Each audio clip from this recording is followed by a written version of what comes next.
All right, good afternoon. It is 1 p.m. on this August 2nd of 2022, and we are here to convene in City Council chambers in work session regarding presentation discussion. We'll continue with the budget, but first, before we begin with continuation of the budget, we are going to start with the 2022 Citizens Advisory Committee recommendation regarding street and roadway construction and repair needs. Is that correct, Mr. Atkinson? Yes, sir, that is correct. You ready to bring them up? We're ready to proceed. Everyone ready?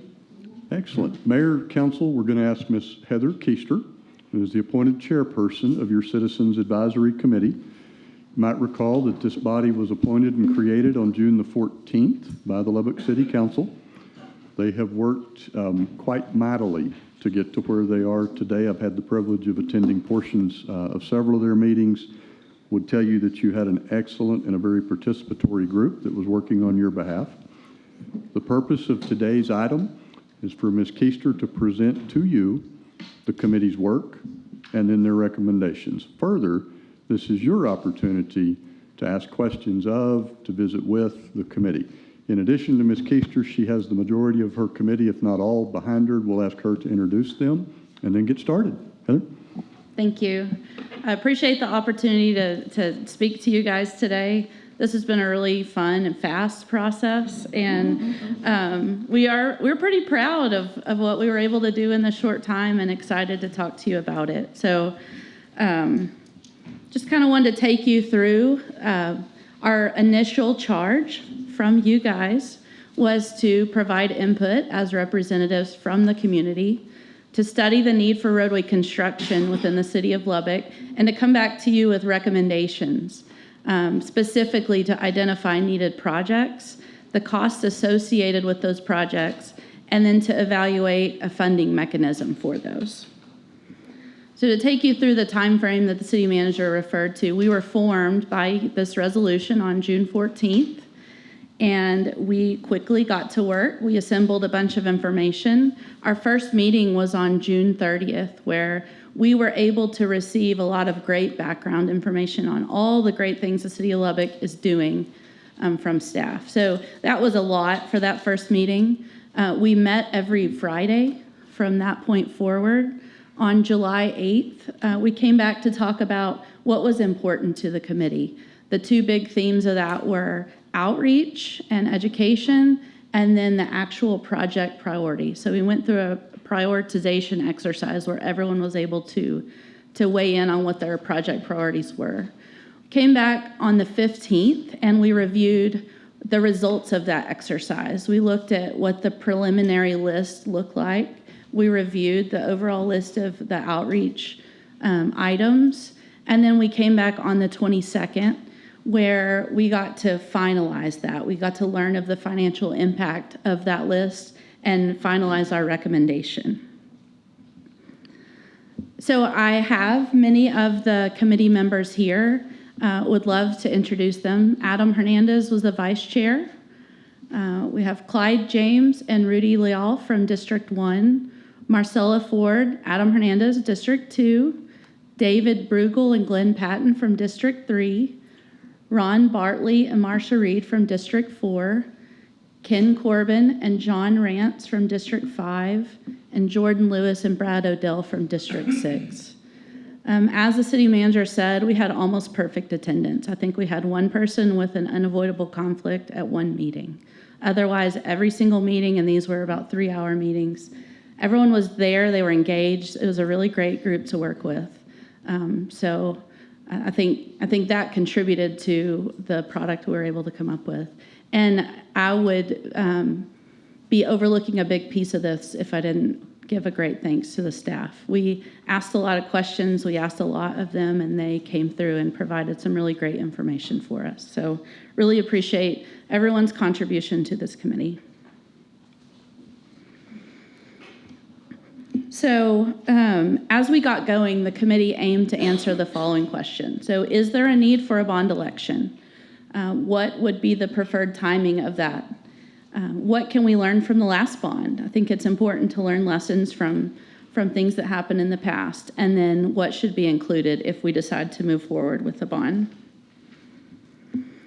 One of the themes we heard as we started our discussion was that many of the general public really don't understand the difference between all of the different entities that are doing work within the city of Lubbock.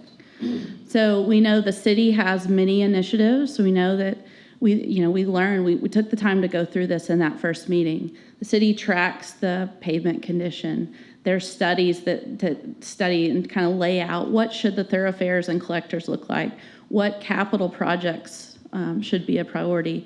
The city works with a metropolitan planning organization to leverage funding when it becomes available. We also know there's the unpaved roads program. We know there's street maintenance, and then we also had the previous bond list to look at. Now, in addition to that, we know over the past few years, the county has embarked on their own county bond. And so there's some county projects that can provide connectivity that we need to evaluate.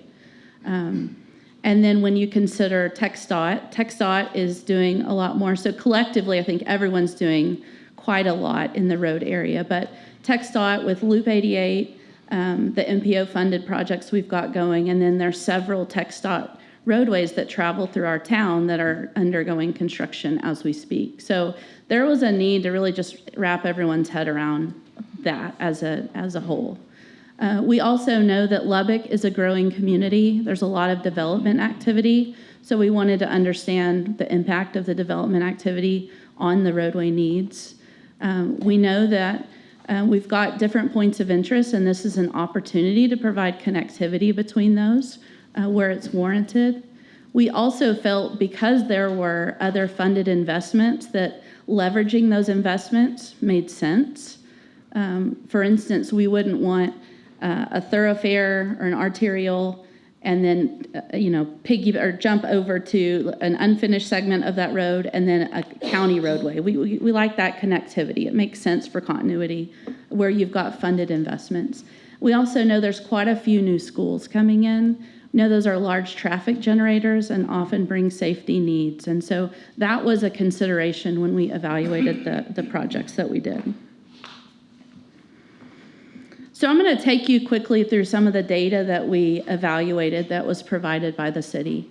This first slide talks about pavement condition. So the pavement in the city is a very large asset. I think it's important to note that the city monitors the condition of the pavement. Generally, older neighborhoods have pavement in poorer condition. Newer pavement is in better condition. There's certain decisions that you can make, and basically the purpose of maintenance is to prolong the life of the pavement. At a certain point, that is no longer feasible, and that's when you really have to get into reconstruction. So I think as a city, you want to make a strategy to do a certain amount of maintenance just to keep and prolong the life of the pavement. We were able to see where some of the recent street maintenance priorities were, so this was just helpful in driving that point home.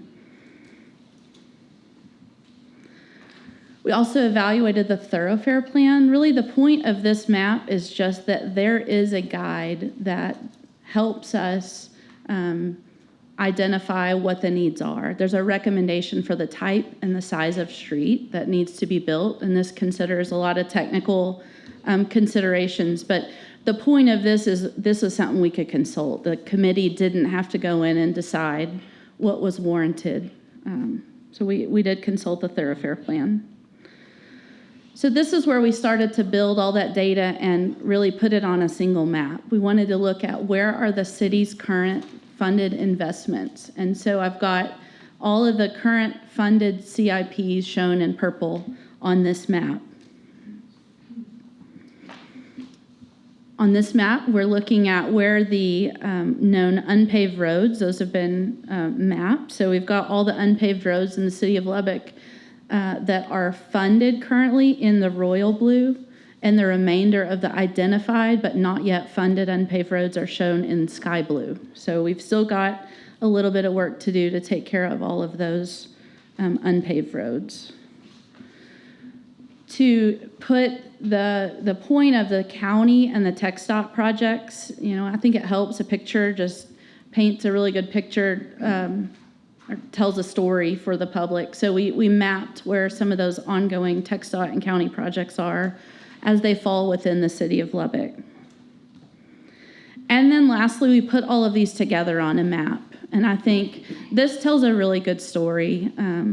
Something that, as we were talking about what we had heard from the last bond election, is it's really hard for the public to understand all the different buckets of money and the different entities responsible if we just have a picture that shows the comprehensive amount of work that's going on. It's really a lot. There's a lot of work going on within the city of Lubbock. So at this point, we stopped and had a discussion about what our early feelings were as a committee. And overall, the consensus of the committee was that, yes, there is a need for a bond election. There was unanimous support for a need to address Broadway. We did have a feeling that the scope and the design of that project needs to be determined. We felt that there are many needs associated with growth, but there's needs in older sections of town as well. Our committee had a priority on building a package that can be supported by the community and benefits the whole city. The committee was adamant that we should not include maintenance in this bond package list, that should not be handled through a bond election. We did feel that outreach and education are needed to build support for this process and this bond. And then lastly, recognizing the times we're living in, we know there are a lot of needs, but the committee believes that the needs exceed the bond package that we feel comfortable recommending at this time.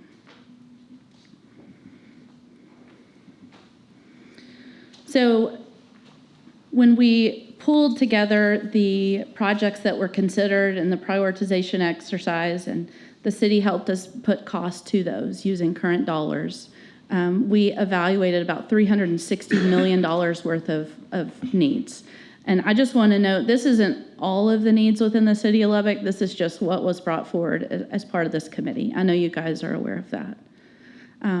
The map shows the projects that we evaluated and considered, and they largely fell into three buckets. One was Broadway, one was arterial expansions, and then a third, neighborhood reconstructions. So I'm going to take you through each of those category by category.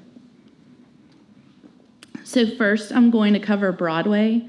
This was a large topic of discussion within our committee. There was unanimous acknowledgement that Broadway needs attention. It needs reconstruction. Talking about the last bond package, we all had heard that it was a controversial project. The reasons for it being controversial varied among the committee. Some people felt like it was the size of the project and the cost associated with that. Excuse me. It was actually 3 separate CIPs in that last bond package. Other people felt that the unclear definition of the project led to it being controversial and people being unable to support it. You want to take a minute, Heather? Yes, sorry. You're good. That's what happens when you take your kids on vacation, right? Yeah. That's right. Take your time. Okay. So, like I said, Broadway was a large topic of our discussion. The majority of the committee prioritized Broadway for consideration. However, it was determined that due to the size and cost of the overall project, that we needed to prioritize one of the 3 segments. The downtown segment was the one that was prioritized because the committee felt that that overall length was just too costly. This was done with thought in mind. We considered a lot of the activity that's happening in the downtown area, past studies that involve. There's a lot of exciting things happening in Broadway. From Avenue Q to Avenue E is right in the center of all of those. So that really drove the prioritization of the center segment. When we talked about Broadway, specifically from Avenue Q to Avenue E, however, we felt this extends to the entire corridor. The road is in very poor condition. Even looking at the pavement scoring, it is in need of attention. The historic brick is about 100 years old. So there's the thought, we know everything has a design life, and so there's that consideration. We also received numbers from staff regarding the approximate percentage of loss when the intersection was reconstructed recently. Using the experience that we had, we looked at how much brick is in place, what that anticipated loss is, and then how much historic brick do we have stockpiled that would be accessible to reconstruct Broadway. And we felt like there may not be enough historic brick to be able to come back full width. And so we talked about that. We talked about different options. We know that historic brick is very important to creating a place. And so part of the discussion was, what's the appropriate usage of the historic brick? The pictures there just are some examples of ways historic brick can be used. Our committee evaluated using the brick in the travel lanes, in the parking stalls, in the crosswalks and the intersections, as well as behind the curb. The option that came forward while we were discussing, that was the preliminary recommendation, was a hybrid option. It did get support from a majority of the committee due to the quantity of historic brick available and the overall cost. However, the committee felt like it's very important for this bond package, going back to our initial charge, to build a package that can be supported by the community. We did not want to put forward a project that could potentially put the rest of the bond package at risk. And so, therefore, the committee did not include Broadway in the final recommendation at this time. We do feel, based on the needed approval, that there is some time needed to finalize what that design is going to be and get those necessary approvals before Broadway could be supported. And so that is part of our recommendation. The second category evaluated were arterials. And so here we've got the list of the prioritized or recommended arterials that the committee is bringing forward for your consideration. We've noted where those segments are near brand new or future schools. We've also noted the length. I want to call your attention to that second column. Back to the Thoroughfare Plan. We followed the Thoroughfare Plan recommendation with the exception of where, based on the connectivity to the next segments, it didn't make sense. For instance, 98th Street from Alcove to Upland Avenue. The Thoroughfare Plan calls for a 5-lane section. However, the segment that's just east of Upland has been built at a 3-lane section.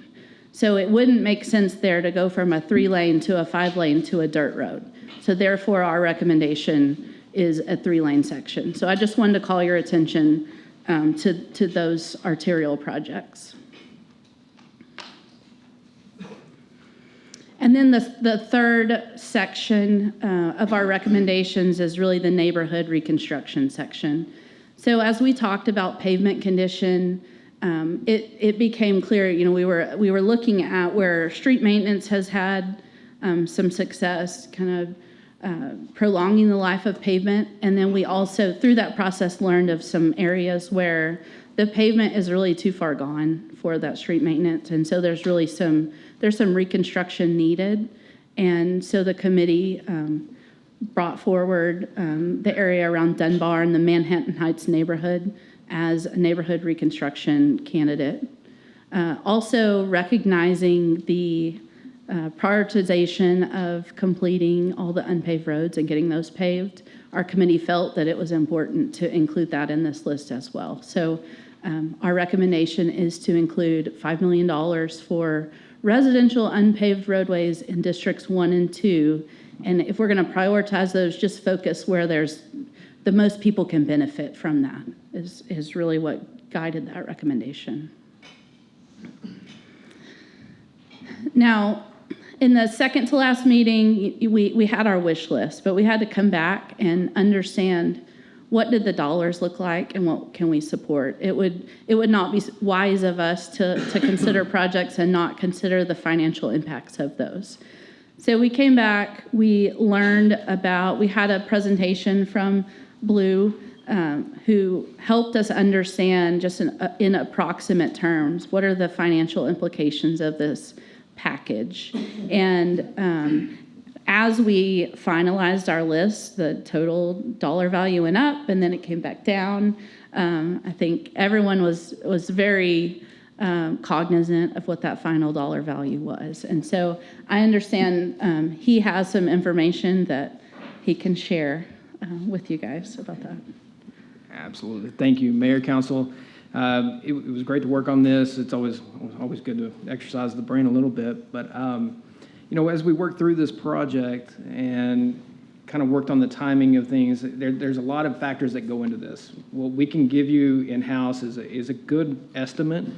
We're going to get our financial advisors on board. They have the more sophisticated software to be able to run very accurate, very precise scenarios. So as we look through this project list, what we finally came to as an estimate for you all is that this $200 million over 5 years would be a total increase of about 2.5 cents on the INS tax rate. So that's not all at once. That's built in over 5 years, but it would eventually be a total of 2.5 cent increase. If we're looking at an average home, what we can calculate out on that, just very, very broadly, would be somewhere between, on an average, $12 to $15 per household for the average house per year. Something I skipped over, but when we looked at the cost estimates, we're using the most recent cost estimates, which, as you all know, costs of everything right now are very high. So the total dollars in the package are very conservative, as I believe the assumptions that were made to come up with that range. So I talked to you a little bit in the beginning about the committee's emphasis on public outreach and education. So I wanted to dig into that a little bit. We feel that it needs to be integral to this process for it to be successful. Also feel that we know that there's certain things the city is allowed to do. We know there's certain things the city is not allowed to do. And so we, for the good of the committee, and this was probably education for a lot of our parts, wanted to talk about that. And so we worked in such a way that at the end of this process, we will be able to have information for a brochure and a presentation that really, the job of that is just to explain what's included. So it's within the city's right to explain what's included in a bond package. So we want to get those materials ready. Our committee also feels that an oversight committee and potentially a resolution, some sort, just demonstrating to the voters that the bond project list will be completed is important. So we feel like that's worthy of council's consideration. And then we feel that there's a place for a group separate from the city in this process. Our recommendation is that the bond should be promoted by others. We feel that that should be done through a privately funded political action committee. Typically, those group PACs will develop more promotional materials, not really informational. I just want to draw that distinction, that they should be impactful and graphical. That should be started as soon as possible and use all the avenues possible to get word out to City of Lubbock citizens. And that they can access and leverage the information provided by the city to go out and talk and really promote the bond among the city. And so that brings me to, just a reminder, our charge when we started was to review the prior street selections, to consider alternatives to those streets, to recommend whether to proceed with a bond election, and then to recommend what that bond should look like. And so here, we're excited to be able to present these recommendations to you. We would like to recommend that the council consider a November 2022 bond election. We recommend a single proposition of $200 million for the recommended projects. We also recommend a privately funded PAC should be formed to promote the bond.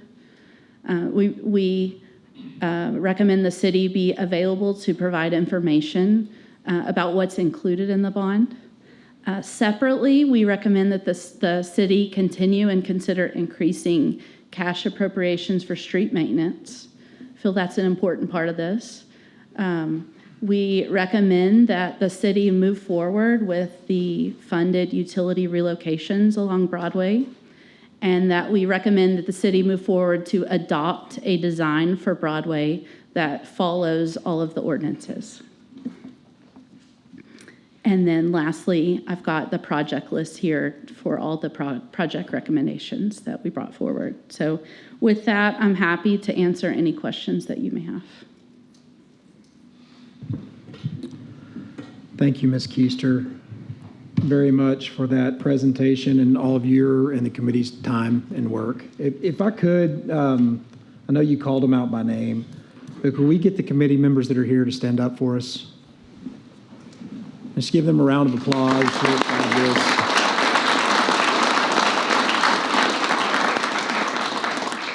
I mean, that's a lot of work. I know that it's no good deed goes unpunished, and all the things and time you spend. So we're very grateful for your time. I know it was quick and got to the point really quickly. So thank you for that.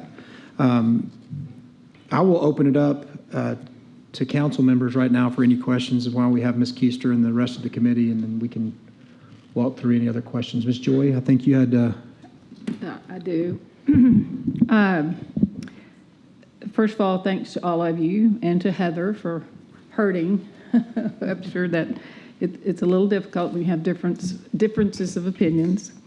We don't have anything that has the amounts that are allocated to each project. Is that information available? It is. We really need that. Okay. Okay.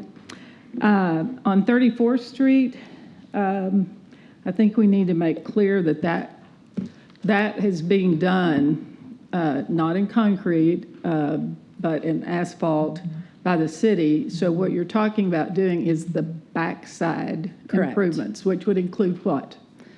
So those are all the back of curb improvements. Hood, do you want to speak to what all went into that number? Sure, you are correct. The 34th Street between Slide and Quaker, and also Avenue Q to the interstate were much needed projects, and the bond failed last time. So we went ahead and we're currently rebuilding those in asphalt down to the sub-base of the roadway with our street maintenance program. So what's proposed on here is the behind the back of curb projects that were included with the other sections of 34th Street. Rebuilding the curb cuts for all the businesses and making them in compliant with our current ordinances, because that's a big issue on 34th with the large curb cuts. The sidewalk improvements and also the street light improvements as well. Okay. And of course, you'll have a cost for that, I'm sure. Yes, ma'am. On the number of lanes, I see that 3 indicates a 3-lane section. I'm assuming that some of these are 5-lane, but I'm not sure. Can you tell me which are which? Yes. Do you have that table? Okay.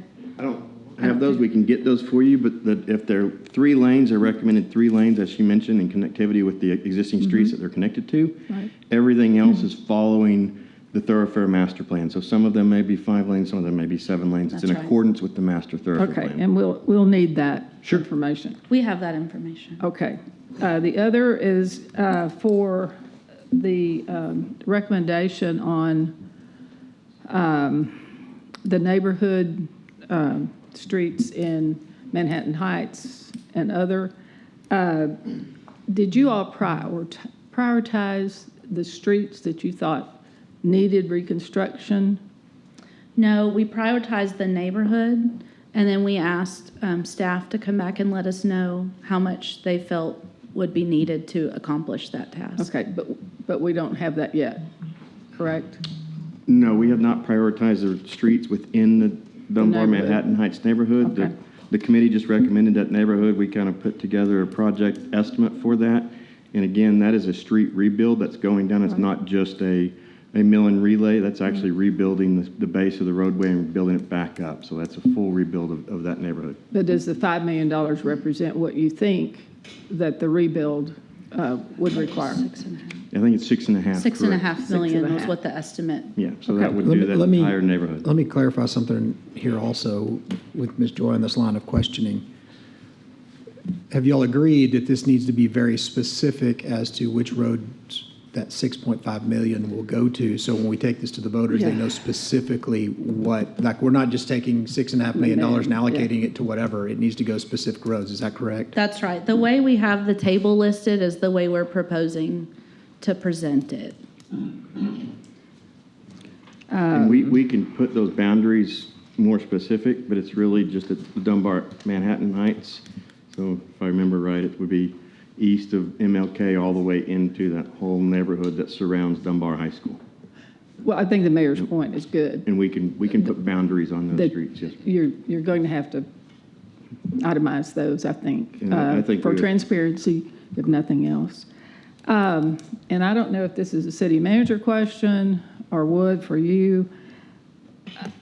We're all hoping that these costs come down.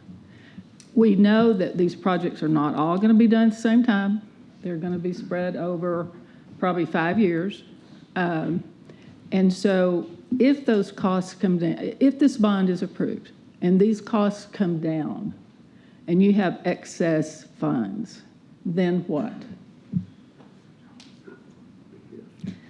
So that's where I think the resolution that we talked about comes into play, and I'd love it if the city manager would explain that. Glad to do that. One of the challenges that we heard frequently during the prior bond was by using that common statutory language that people actually checked yes or no on. It was not specific. It's much more general. It's written that way so that when you complete the projects you said you were going to do, you could do similar projects with the remaining funds. So one of the ideas that we've worked up, if the council chose to go forward with this, one way to do it is to pass a resolution, a contract with the voters that says we're going to do 34th Street, QDI 27, period. We're going to do residential Dunbar, and on and on. We learned yesterday there may be an even better way to do that. Being able to incorporate very similar, you can do them both, but very similar language that would actually go in the ballot. People would know as they went into the booth, it's 34th, unpaved, et cetera, there would be language that only, actually would say it more than likely, unless and until these projects are completed, these bond funds will not be used anywhere else. If there are funds remaining and the list has been finished, then you can do similar projects. You still wouldn't do maintenance and things like that, but you could pick up the next mile of arterial or whatever was the most, pressing need. Well, I think that's kind of where my thought process was going, is if they had some other projects that they couldn't fit within this 200 million, but would have prioritized, if they felt like they could, would do, if there's any way to identify those, so we don't have to do this again. So the good news about our prioritization is it's all prioritized. We just had a cutoff. So those are already in order of the committee's preference. And that's what I mean. If those that fell below your cutoff, if we knew what those were, it would save everybody a lot of. We have that data. We can Okay. provide it to you. All right. Thank you. Thanks for your work. Thanks. And to that point, Mr. Atkinson and I discussed the resolution and how it's proposed. We just don't want to get ourselves in another situation where we've got lump sum of money that the voters may think you're not going to use it for these specific roads or for roads, and it goes into another project. And that's what we want, and that's what y'all had talked about, absolutely avoiding, that we know the money is going to go get spent for these roads. That's right. And I think that, and the way that's worded, will be extremely important. Not to get into legalese with the lawyers up here, but it'll be extremely important. Trying to stay out of that. Yeah, whistle. thank you. Yeah.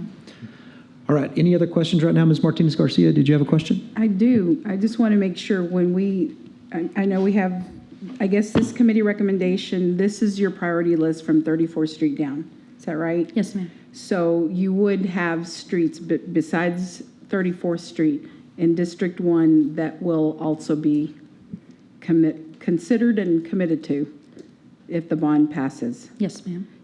Can you kind of give me a better idea? I looked on the presentation that was sent to us today. Can you give me a better idea of where some of the roads in District 1 are? So on this list, the only other roads that would be in District 1 would be the unpaved roads. Unpaved roads and residential, is that correct? Yes, ma'am. Okay. There are more roads in the priority list below the cutoff line that we can provide. Jackson, that's right. Yeah, there's a lot of roads in that area that are really bad, so Understand. I appreciate you. And by the way, a great committee. Thank you. Absolutely. Ms. Patterson-Harris. I want to make sure, because that was clear as mud to me, whatever you guys were talking about. And I want to make sure that I'm understanding that everybody else is understanding. You're proposing that Dunbar, Manhattan specifically have their roads rebuilt, and then that there be funds also to address unpaved roads within Districts 1 and 2. Yes, ma'am. Was there any consideration given to some other neighborhoods There was. within District 2 that are equally as needy? Yes. Because what I don't want us to do is pick winners and losers of neighborhoods. Understand. And, answer that question for me. Were there other So that was neighborhoods? part of the benefit of getting yes, thank you. All of the project information together. We know there's activity going on from different areas. We know, for instance, street maintenance has priorities. We wanted to see what's being done there. Dunbar in the Manhattan Heights neighborhood was one where we learned that street maintenance didn't feel that they could do anything. It was too far gone, essentially. And I think that was really the reason why that one ended up rising to the top. We understand there are more neighborhoods. And that was part of why we made in our recommendation separate from the bond list, is that street maintenance is important. And we know that it's a difficult thing to fund. And so, let me see. Because- I've got the unfunded list here if you guys, or the projects that didn't make this table, if you have specific questions about that too. Sure, let's hear it. Okay. So in District 2, Broadway from Avenue A out to the east to the canyon. 19th Street from Guava to the east city limit. 34th Street from I-27 to Avenue A. We learned that is going to be coming to you guys for recommendation for street maintenance funds next year. 19th Street from I-27 to Southeast Drive. And 50th, the neighborhood between 50th and 66th from University to Boston was another neighborhood that was evaluated in District 2. As well as, I missed one, I'm sorry about that. Wheelock, Chapman Hill, Berry Annex, Jackson Mahon, South Overton. They did not make the final list. So Jackson, okay. Ms. Patterson-Harris, did you have further questions along that line? That's part of that yield. $360 million yield. project list. All right, Ms. Martinez-Garcia, you have the floor. So you're saying that, I just heard you say that Jackson Neighborhood Association didn't make the list, but earlier you told me that it did make the list. It did not. It's in that $360 million. It did not make the top $200 million from the committee. Does that make sense?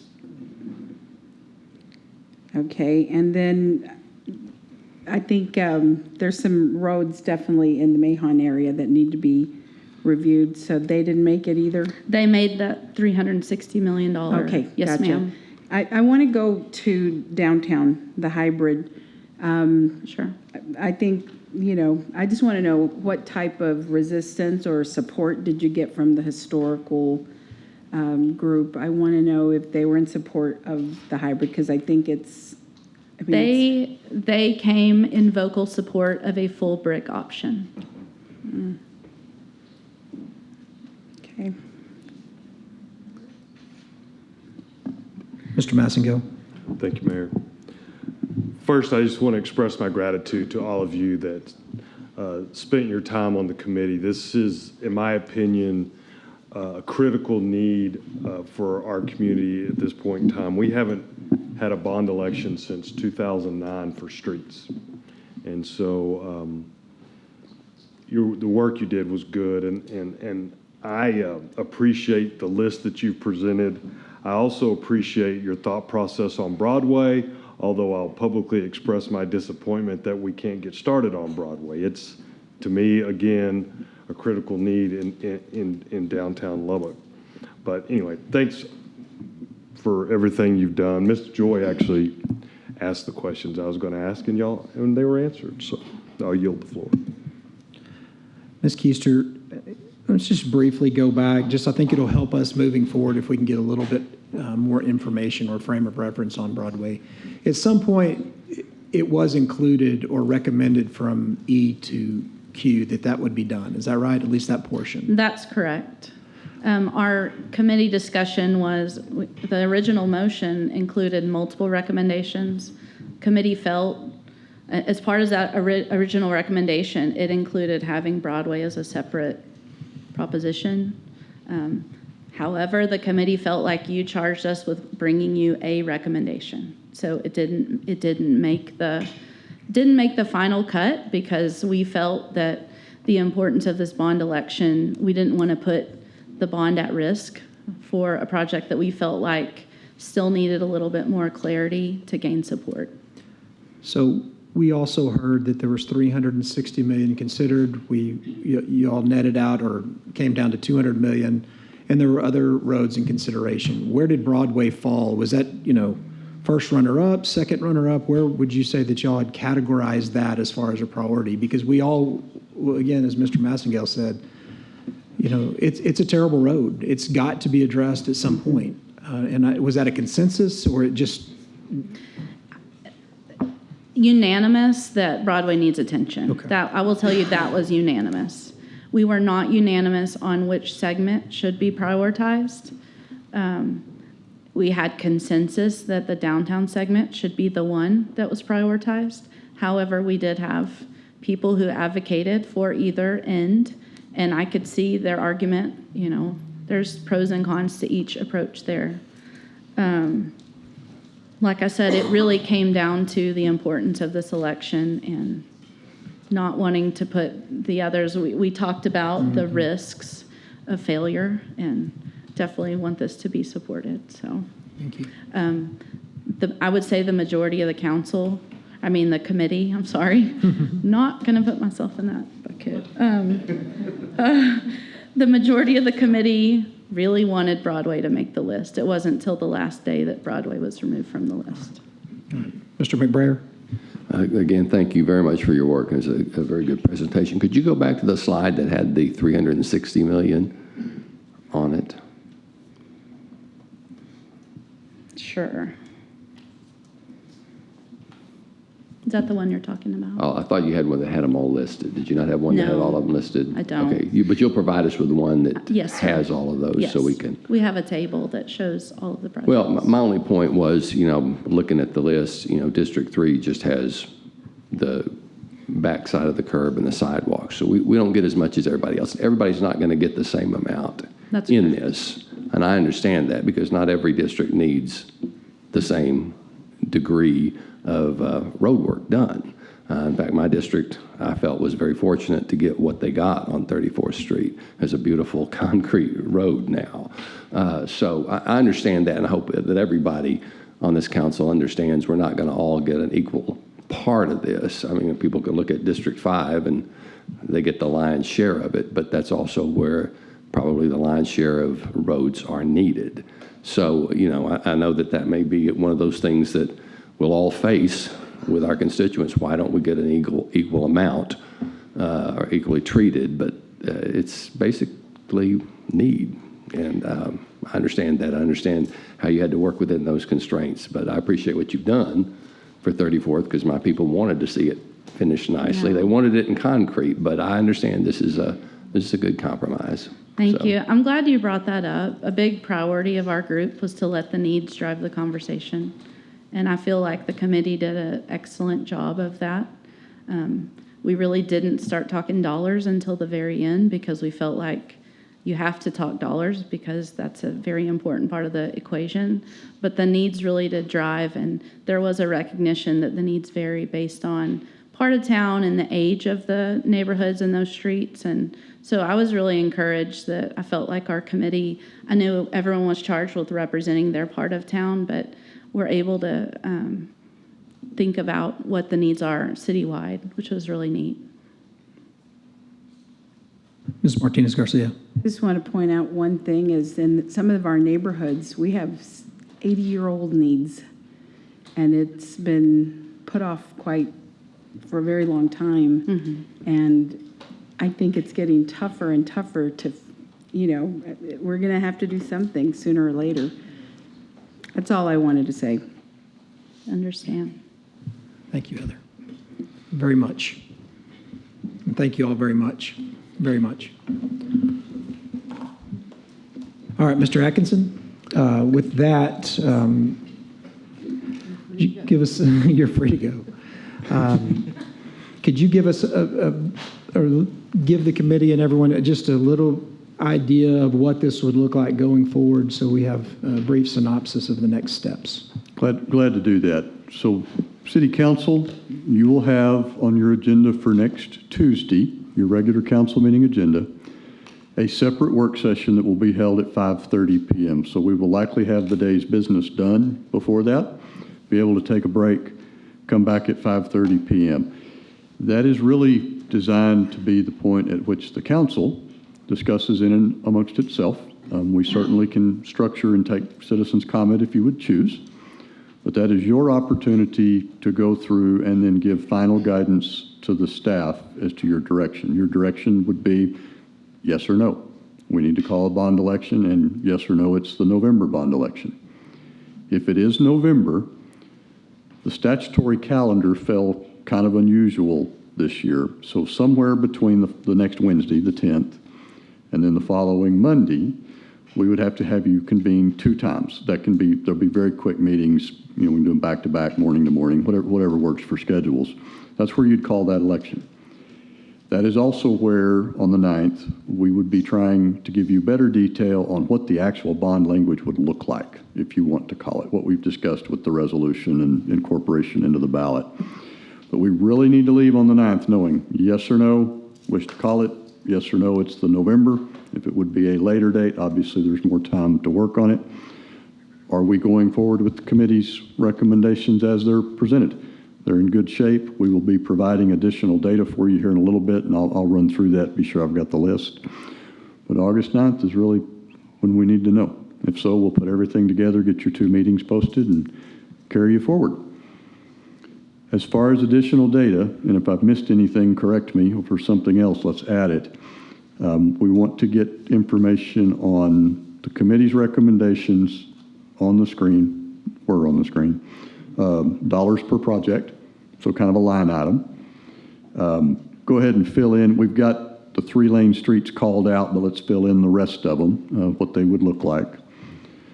A listing of the potential streets in the neighborhoods that are recommended. And I took that both to look at the unpaved roadways and what's called out as the Dunbar and Manhattan Heights area.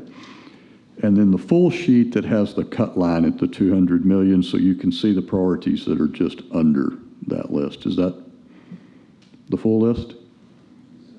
Okay. We will get those sent out just as quickly as we can. All right, thank you, Mr. Atkinson. All right, we'll be moving into further work session on the budget, beginning with presentation on the airport, but let's take a 5-minute recess, give folks time to get acclimated to the next round, and so we'll be in recess until 1:55. All right, thank you very much. As a short 5 minutes, we have like musical chairs around here.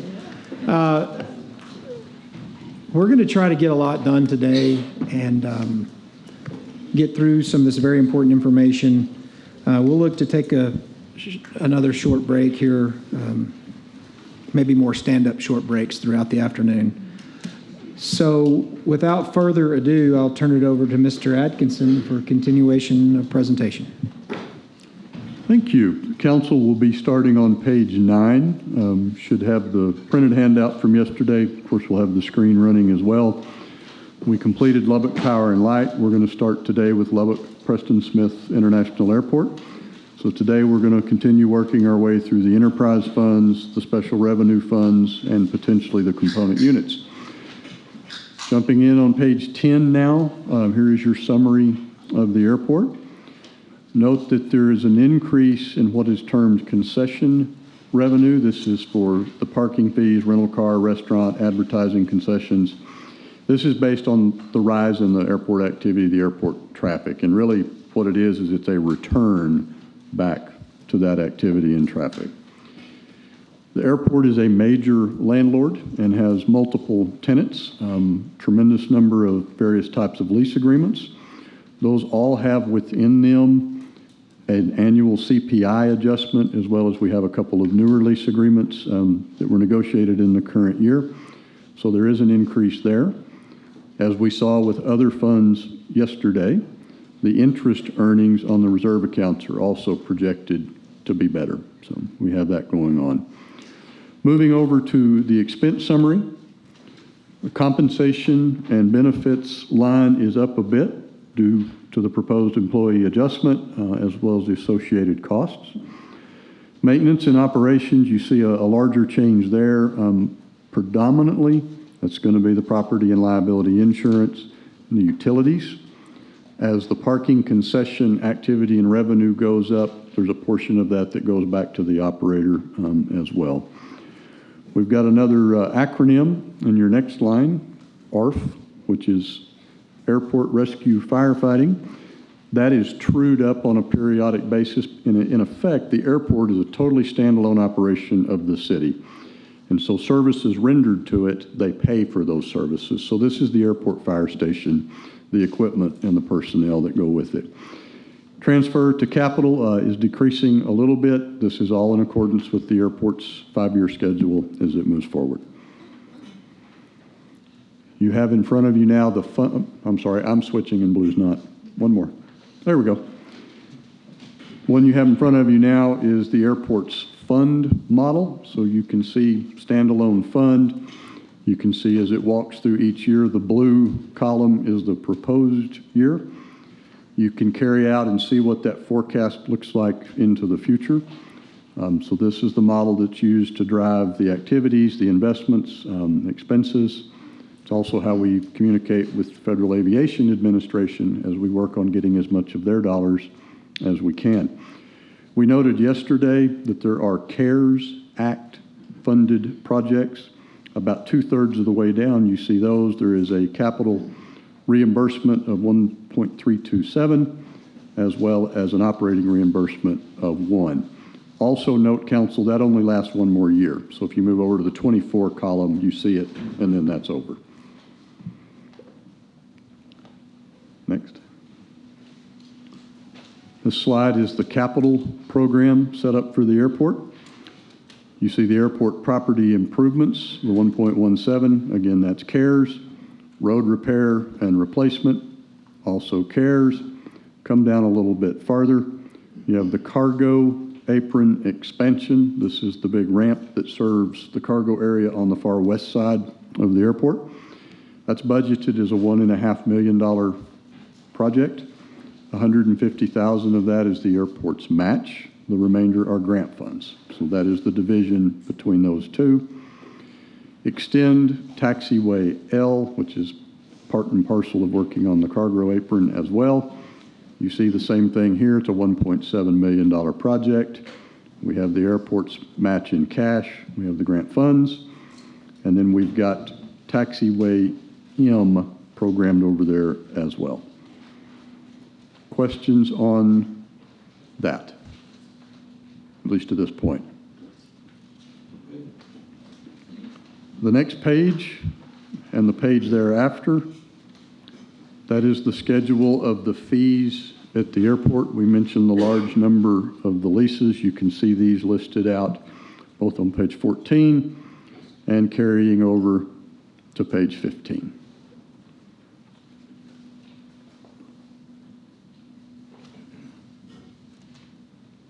Questions on airport? Let's move to the Lubbock Cemetery. Cemetery is an enterprise fund of the city. It does have a revenue of its own. That revenue is lot sales and grave services that are performed relative to those lot sales.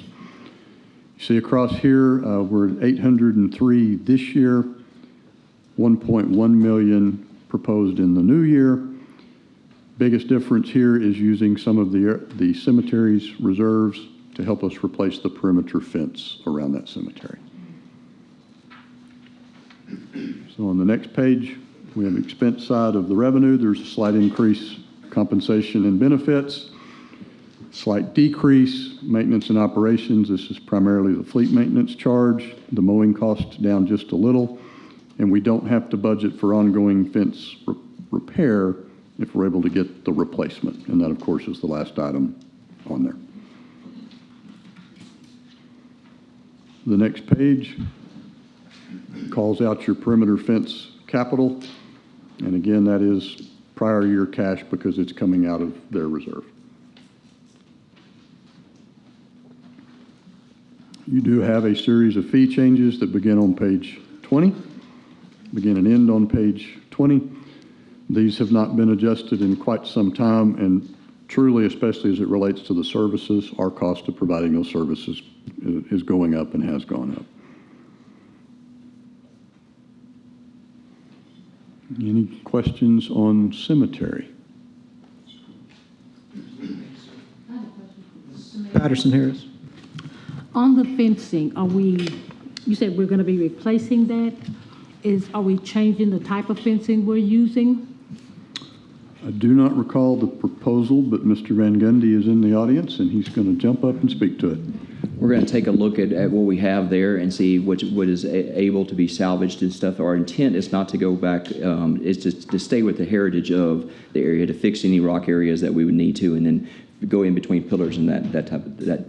So does that answer your question? Yeah, I'm just concerned, because you have the neighborhood to the north of it, and sometimes there can be issues there. And we'll take a look on as far as the chain link areas, then we won't have too much worries about that, those long stretches there. We'll make sure that we inform the neighborhoods and work with anybody that's our property, that are adjacent to them, for sure. All right, thank you very much. Yes. Thank you, Ms. Patterson Harris. Ms. Joy has a question. He moved very quickly. He's very quickly moving. Yeah. Were you able to remove the trees that had died? We've got most of them down. There was a couple of them that we're still waiting on. Contractors are. I'll say our old horticulture crew did an amazing job. They worked overtime every single night and removed about 180 of them themselves. And so there's about 20 others that we're needing help with, and we've got those under contract. And that's all been covered expense-wise? Yes, ma'am. Okay. Yes, ma'am. All right. Thank you. All right, any other questions on the cemetery, Colby? All right, thank you, sir. All right. Moving on with the Civic Center, Mr. Atkinson. Absolutely. Page 22, your summary of your Civic Center revenue. The revenue from our operations is currently down, and it is expected to remain down, and that's just the current schedule of events. Despite the majority of our economy recovering very well from the pandemic, the events at the Civic Center have not yet recovered. They're better, but they're not back to where we want to be. The interesting contrast, though, throughout the remainder of the community, hotel occupancy taxes are up, and we'll cover those in several different operations as we go forward. So the transfer that comes from the hotel occupancy tax to the Civic Center is projected to increase. Okay. So go to the expense summary. Pretty standard compensation and benefits are coming up. Part of that's the adjustment. Part of that's a little increase in overtime. We were able, with the council's permission, to add an assistant director and have reclassified a couple of positions. We've got a great crew over there. Just need some more activity. Maintenance and operations, our HVAC costs are going up. We have a contract to manage that. I'm sure everyone on the dais knows, but the building that's on the north side of the Civic Center across the street, that is actually the heating and cooling that drives all of the Civic Center as well as the Godeke Library. So it is original, and keeping it running is pretty expensive. We do have 2 capital improvement projects proposed: the Civic Center rebranding effort and various equipment replacements and upgrades that are just the ongoing care and feeding of that facility. Ms. Joy? On the rebranding, are we talking about just changing from Civic Center to Convention Center? Are we talking about the rebranding efforts that are going on now within the city, I think being led by the Chamber of Commerce? So the answer is absolutely yes to the first. So today you have the Lubbock Memorial Civic Center. We have been recommended by just about any and all of our community partners that it needs to be the Lubbock Memorial Convention and Civic Center. Associated with that is a change in some of your booking policies. We actually had those ready about the time the pandemic started and have just kind of sat on them. But that is part of it. But there's absolutely the chance to tie that into the larger rebranding effort that is going on. The Chamber has pretty much wrapped that up. It's been pushed over predominantly over into the Market Lubbock world to see about owning and implementing that brand. And then there's a way to tie it to our city stuff as well. Anything further, Ms. Joy? No, that's all. Mr. McBrayer? Is the attendance being down, is that similar, or do you know whether it's similar in other comparable cities, or is that kind of unique to Lubbock? For a true civic center, it is not unique to Lubbock. We're seeing performing venues are starting to come back. Certainly our neighbor across the street is very busy. You're seeing more events at the United Spirit. But for the civic centers themselves, what's down, and you'll see this at the airport as well, what is down is business activity. Okay. Leisure and recreational activities are up. Okay. So, Right. Thank you, Mr. McBrayer. Any other questions on page 23? All right, I guess we're to page 24, which is the capital improvement. page 24 is the capital summary. If you look across the top, you've got the exterior repairs and upgrades. You've got Civic Center parking lot repair. That's a prior funded project. We're adding additional dollars to that. The rebranding project, we're building those dollars in as well. The maintenance fund, you see the division of how we're accumulating those dollars. And then you've got the equipment replacement and upgrade. All in, it's a $795,000 capital program for the year. The new dollars, or the current dollars, would be $273,000, and then you see the breakdown for prior year cash and other.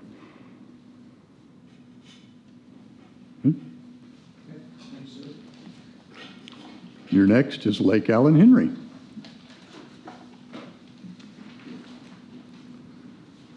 Flip over to page 26. This is the combined summary. Proposed year is to the right, budget for FY23. You see the funding sources we have here. Interest fees, can't say that today. Entrance fees are the single largest. Draw your attention all the way over to left and look at what happened in fiscal year 20. That was the year that lake was covered with people looking for a way to go out and have fun just 7 days a week. Went back down a bit in 21. It's statistically relatively the same in the current year. We think we'll see a very minor drop from that this year as well. The boat launch fees are up. There's more boats coming out this year and next. So your camping fees projected both this year and next to be down from where they had spiked. The annual permit sales are very strong. Annual boat permit, senior permits, and just carries on down through the bottom. Restrictive easement permit fee. is an unusual one. That is the fee that is charged for the private improvements. So think mainly of the houses that you see around the lake. There's a zone between the water and where those improvements start. And if they occupy any of that zone, there's a permit fee that they pay to the city. Lake Allen Henry is a great resource. It's a bit unique for a municipally owned lake, and that the city owns actually very little of the shoreline of that lake. So, interesting deal. All in, our revenue sources for the current year are projected at $662,000, up to $716,000 for the next year. Underneath that starts the department level expenses. You see compensation, benefits, supplies carrying on down. Expenses are up about 9% total from 554 to 603 as you move forward. Underneath that are your fund level expenses. So you have a transfer to capital. You see the cost of the compensation adjustment called out, all in leaving you with a $716,000 expense budget versus your revenue budget. Okay. Next are some proposed fee schedules and fee changes. They all fit on this one page. We do have quite a bit of hunting. There is a very large wildlife management area that belongs to the lake. It's kind of above and behind the dam area. You see the proposed adjustments in there. These have also not been adjusted in several years. Council, we are asking for a slight increase in our entrance fees and our boat launch fees. We also now have the ability to provide water and electric at some of our camping sites. The $20 that we tried the first year to charge for that, that's not covering that. So we'd like to take that up to $30 on it. And then you see the primitive sites by $5. Any questions on the fees? Good. Let's move to stormwater.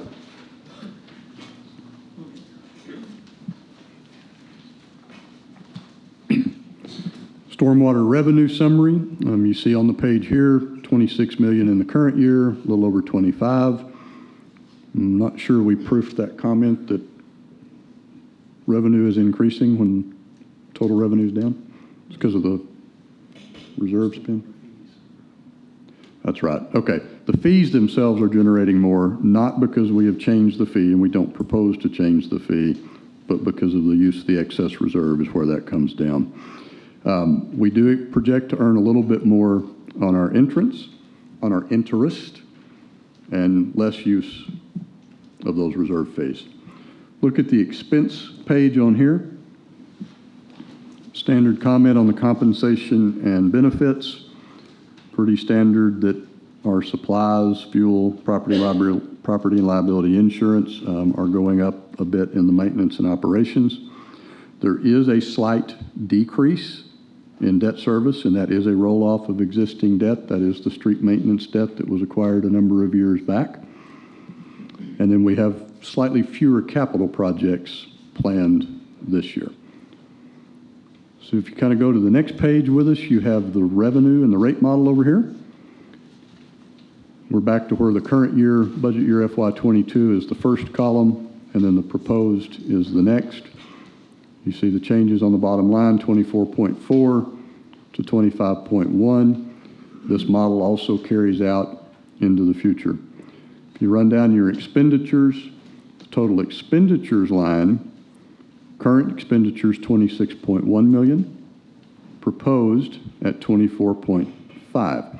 Now, that is expense less than revenue. It's expense less than revenue by a little over $600,000. Those are dollars then that will go into the unique reserve fund for this account. The bottom, you see the reserve policy mathematics.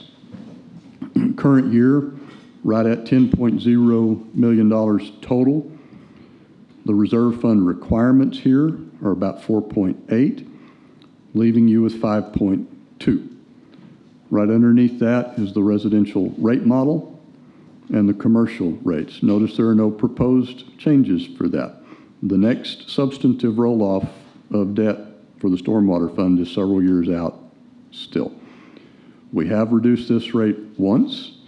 We would like to reduce it in the future, but what we're going to have to be careful of is you will either require additional debt in the future for projects as we grow the city, or you will have to fund them with cash that you'll have to build and build this way.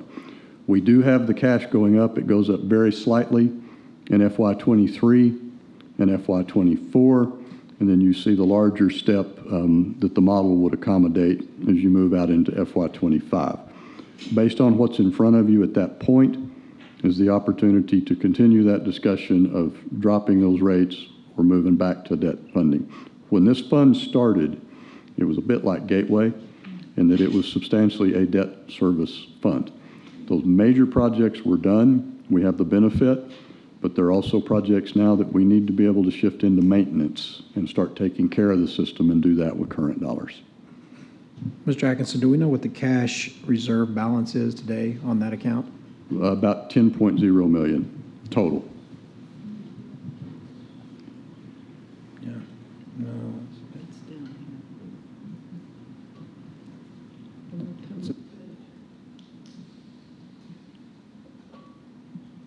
Ms. Joy, you have a question? Yeah, question. We've got this stormwater master plan. So as we sit here today, are there any projects that are on that master plan that will need to be done with this year or even next year for that matter, or this? There are several large projects That's why I'm asking. that are in that. This is not the year that we need to start those, but we will have to start them soon. The two big ones, the continued tie-in to the main storm sewer line that goes from south to north. It's what we commonly call the Blue Sky Lake. That's probably the next one. And then we've got some challenges up farther on North Quaker that will come on over the next few years. So I guess the question is, how do we plan for those in terms of the finances? To try to get to both of those, and we don't do them at the same time. We don't need to do them at the same time. You will likely be looking at issuing stormwater debt because we don't want to raise these rates.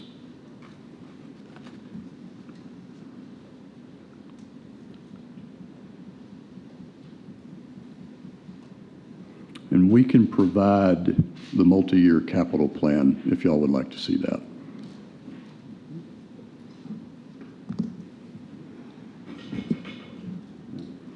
Second, we'll give you the page number for that.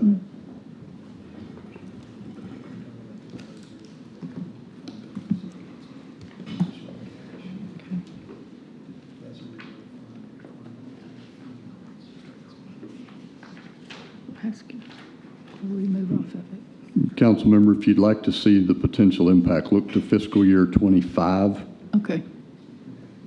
on your model. And again, this is not up for approval or action this year, but that's where we've tried to roll on that debt service to cover that. Page 271 in your volume 2 has your multi-year capital plan.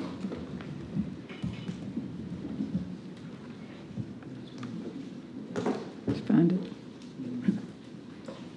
Now, I guess maybe, and as you know, I'm easily confused at times, but we're showing available cash, but that's less the reserve fund or the fund, would that be the fund balance? What is our account what is our total that's in that reserve fund at this time? Okay. Well, I may not have caught the question. The total cash held is 10 million. the 10,034, Correct. The reserve requirement's roughly 4.8. right. So your excess reserves are the 5.2. And so in 25, that goes, 7.5. yeah, 7.5.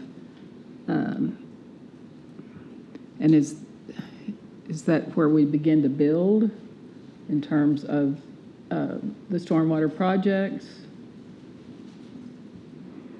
In terms of the large projects, Yeah. you would start, so fiscal year 25, you see the potential debt service. Yeah. That would have been issued in '24 when you started. Okay. I guess this is a better question, and I'd like this to be, put forth so we understand this better, because people ask about stormwater rates. Yes, it is. And they ask about, we're not going up on it, but at what point do we say we can go down? Or when can we help some of those on fixed incomes that maybe look at this is going to be an increase or possibly a decrease? So my question is, when we have excess reserves, are these, you say reserve fund requirements. So give us the distinction when it's a requirement that we have an amount, explain that for the public, versus when we get to the point where these excess reserves, or we're not going to continue to build a reserve if we can cut the rate, and if there's other means and mechanisms to do these projects. Does that make sense? I think so. Let me try to be sure I answer all those. The reserve fund requirement is that policy number that you're required to keep. It's based on a percentage and or a bond requirement that you have from when that was established. That's the 4.8 for today. You see that it changes, but it changes very slightly as you go forward. As you move into these large projects that are coming up in a couple of years, and as you begin to contemplate rate decreases, note that in the current year's budget, expense was greater than revenue. It was programmed to use a portion of that reserve and pull it down somewhat. This year, it's relatively flat. The reserve would grow by $622,000 based on the proposed budget, the FY23 line. Fiscal year '24, the model has you within $200,000 of being balanced. Fiscal year '25 is where you see a potential jump. That would absolutely be an opportunity to start looking at a reduction, but I would note the model already has a 30-cent reduction in it in FY25, an additional reduction in '26, and carrying out. So we're able, if we carry forward to that point, over a short period of time to substantially reduce that rate. I think that's a great explanation. I appreciate that. I just think I want to know we're not intending. There's no intent to try to move up. We don't know what the future holds and other councils and other people in the future, but the goal is for these rates to drop over time. Absolutely. And at this rate, this year, we're not going to see any rate increase on any of these fees that we've looked at across the board, except those discussed briefly yesterday with some trash fees, et cetera, et cetera. That is correct. All right. Thank you for that explanation. I appreciate it. Anyone have any other questions? Did I make that as clear as mud for everyone? You did. All right. Thank you, sir. Okay. Move to the next page. You have the proposed capital. Start with digital orthophotography. These are the high-resolution aerial images that are flown once a year, typically late in the winter, early in the spring, that are part of all of the planning models, part of how the rate studies are done, and all of that. The next is the Canyon and Plya Lakes restoration and restudy. So this is looking at all the changes that have been made over the years, positive changes to that major system of drainage. This also supports keeping water out of places it's not supposed to be, putting it where we want it to be, and moving forward into the future, potentially even the impact on the future Lake 7. Jump down a little bit farther, you have stormwater rehabilitation and maintenance. This is the ongoing care and feeding of the system. We do need to update the boundary and drainage studies. It goes to the model that was referred to earlier. The FEMA, Federal Emergency Management Agency, what they call System B for drainage, we have made improvements there. It needs to be restudied so that in the future we can move forward to having FEMA take properties out of the floodplain that are currently in. That is an incredibly lengthy process. We can build and do the project faster than they can update. Stormwater vault improvements, again, care and feeding. Next one's a little more interesting, the Mckinsey Park Dam evaluation and restoration. So if you come out Broadway heading to the east, come underneath the interstate, you get to the first opportunity to turn left. That is an original Depression era dam that backs up that lake. it has challenges. We need to get in there and figure those challenges out and the solution therein before we're forced to do it in a bad way.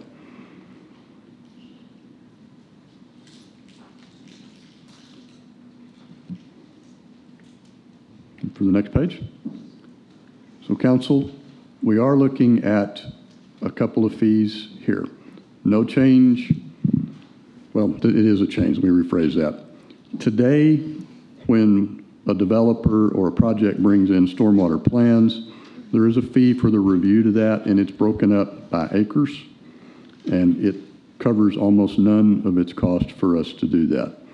We're proposing to eliminate those individual fees that add up by the acre and instead have a fixed fee for a development, a fixed fee for a single commercial, and a fixed fee for a single residential. Take any thoughts that you have on those. These are not the rates that people pay, customers pay.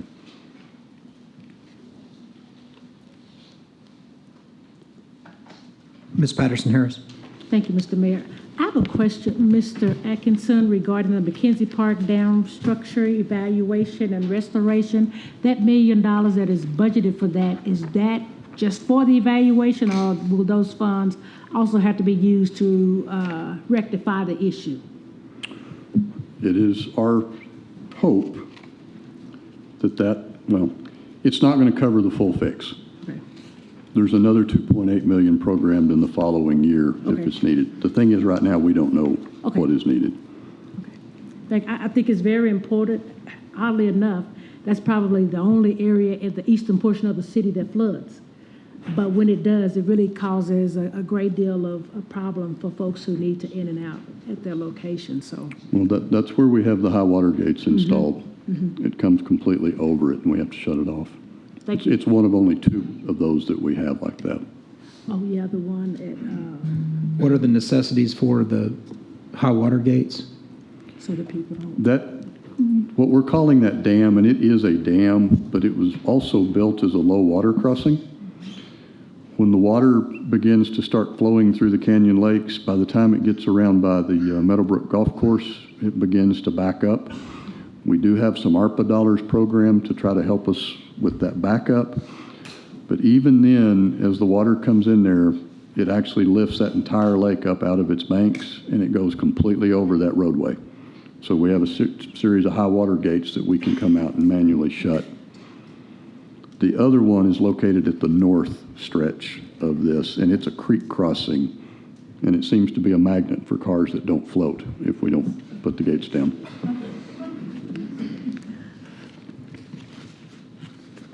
Any other questions? All right, thank you for that. All right. Okay. Guess we're ready for city bus. Okay. Funding sources for city bus. Let's look at that top line, the city transfer. See it at 1.6 million for the 2 prior years, or the current year and 1 prior to that. You see it going back up to 2.4. That is actually at or below where it was before you saw the 1.6, because they were able to take some coronavirus relief money and apply to it. Look forward into department operations, current year 687, proposed year 737. Carry down, this is the revenue side, to the Texas Tech subsystem. So the largest component of City Bus supports the operations at Texas Tech. That's a contractual arrangement. Chris Mandrell and his team, Mr. Mandrell runs City Bus, negotiated a very good contract with Tech that allows that revenue to float as our costs are floating. You're beginning to see the impact of that new contract there. Ticket and freight agent, leasing and sales. We talked yesterday about the use of dollars that roll through the Economic Development Fund. You see that $400,000 accounted for there. $7 million current year revenue, proposed at 8.4. Go back a year prior though, and you see that it was at 8 million, and it was actually a little better than that the year before. The middle section of here, still in our funding sources, These are the various different grants that accrue to City Bus. So you see the 2 federal grants, you see the state grant, and we have a capital grant that comes from the Fed. You do see some CARES Act money that we're able to invest in the system. The Lubbock Metropolitan Planning Organization grant, that's a long-running contract. It's a relatively small revenue, but it helps. Prior year grant funding are rollover grants that were not received or accrued that get to come into the current year. Put it all together, current year is a $15.1 million in funding sources, and the proposed is 18.7. Look down into your departmental level expenses. Below that is an increase in compensation and benefits, and I guess probably a good time to stop. City Bus is a private business, and it's a private operation, so these are not city employees, and when we talk about benefits, it's not the standard city health plan, retirement, etc. See the maintenance costs, supplies, professional services, all in, you're looking at a budget that's moving from about 15.18 to 18.7, with thus revenue and expenses matching. And I do believe Mr. Mandrell is here if we have any really hard questions. Ms. Joy? Thank you. You just said that this City Bus is a private company, but the city does pay for the compensation and the benefits that they pay to their employees, correct? We pay a significant portion of it. Okay, all right. So I guess my concern going forward, all these federal grants, how many of those are recurring grants? In other words, other than the CARES money, they are all long-running recurring grants. okay, so for future years, those, we can kind of depend that those will come just as they have, maybe more, a little more, a little less. Yes. Okay, all right, thank you.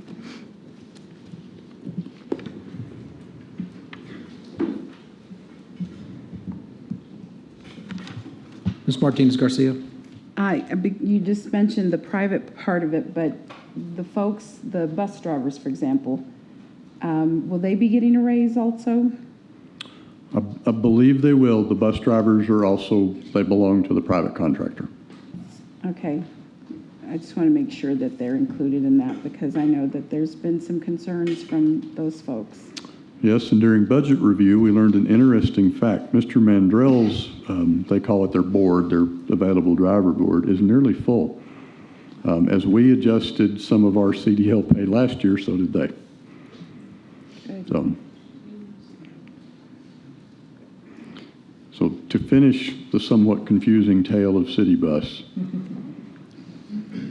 all of the personnel involved belong to the contractor, all of them. The real estate belongs to the city, and all of the rolling stock belongs to the city. A lot of grant funding goes into helping pay for them, but those are city assets. Definitely confusing. Is that Mr. Mandrell, the one that keeps going up and down? Is he doing the prairie dog over there? I can't see him over my shoulder, but I was doing Mr. Vangoni, but the opposite way, whether or not I came up here or not. So, so speaking of our operators, we're trying to do a lot of what solid waste is doing as far as they have their CDL operators, how they have those paid. So in this budget, we do have an increase up to $16.75 per hour for our CDL drivers, and then 15 for our non-CDL. And so we're really trying to get it to a piece where we separate our. In years past, we've always had CDL drivers, and whether you drove a vehicle that required a CDL or not, it was required that you had a CDL. We've separated that out, and we have our non-CDL board and our CDL board, and we're really trying to differentiate those. And so it's really helped us significantly. We're getting a lot closer this time last year. I think we were probably closer to 35 drivers short with the Great Resignation. We've been able to make a lot of headway in that. I think we're closer to 12 to 15 at this point. Will they qualify for the tuition reimbursement that to help them to get those CDL licenses? So not through The city, because it's they're not- they're- yes, ma'am. we do our in-house training for our CDL. We were able to hire November last year a wonderful safety and training manager that he's been really working with our We have about a 95% success rate on CDL testing right now, which is tremendous, and that's on our usually the first run. We have back when DPS first changed their regulations regarding CDL, we were pretty bad, as was everyone else. But we've kind of caught up and developed some relationships with them and really understand what they're looking for. And so we're about 95% right now success rate on that. Thank you, Ms. Martinez-Garcia. Mr. McBrayer, you have a question for Mr. Mandrell? Can you remind me what the CARES Act grant funding was spent on? So we have used it for all operations at this point in time. Anything related to the employees or just operating a vehicle, that's what we've spent that money on. So when it goes away, what is your plan for replacing that? So we are hopefully, that's a great question. We're hopefully working to really try to make our services more efficient, where we effectively can carry more people while maybe providing a little less hours of service on the street. So our on-demand service that we're providing is continuing to go off the charts. We're struggling to keep up with the demand of that service. That's just a little bit more expensive service to run than it is a fixed route. And so we're really trying to focus on how do we bring those two services together and make them both complement each other, except for it sometimes competing against one another. So I think in the not too distant future, we'll have an ability to really bring those services together and have them complement while effectively providing more service to the community.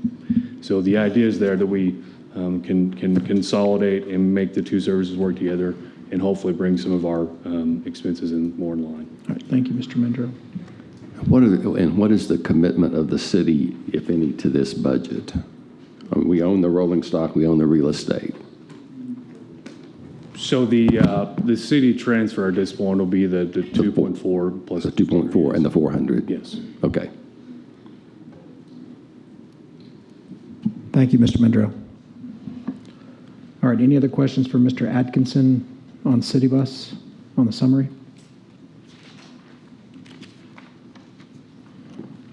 All right, we'll move on to water, wastewater. Okay, we're on page 37. Move the book out of the way there. Okay, here's your combined summary for water, wastewater. We'll run a little deeper as we move through. So the revenue increase that you see programmed here, this is based on the growth in the system. Again, we are not proposing rate increases for water and for wastewater. The other miscellaneous revenues from department operations, they will stay largely unchanged. Interest earnings, of course, will go up as the rate environment goes up. Use of excess reserves, which again is capital. We're not using as much in the coming year. We don't have those cash-funded projects lined up for this one. Next page is your expense summary that matches the total to the total. Pretty much standard. You do see the compensation and benefits. There are 2 full-time equivalents to employees, increased overtime, part-time, and the terminal pay that we discussed later on yesterday. The increase that you see in maintenance and operations, the single largest increase, this is also the standard answer. The cost of everything we have is going up, plus the insurance. Debt service is projected to increase slightly as the payments will come online for the current fiscal year water and wastewater revenue bonds, and the other transfers are also decreasing as well. Next page begins your model. So current year is the column to the left. Proposed year is the column immediately to its right.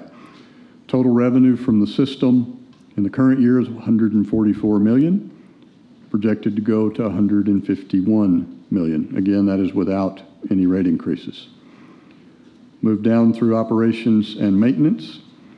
Current year, $62.4 million. Proposed year, $65.5 million. You see the various then different costs that go into the transfers. You have the indirect cost, the transfer to LP&L, that is the cost of providing the billing services, the metering and the billing services. The transfer to others, total transfers coming down from 9.3 to 8.4 million. You see the pay-as-you-go funding, capital improvement, current year 26.7 million, proposed year 22.1 million. Next page actually carries on. If we print this, it's a giant vertical sheet.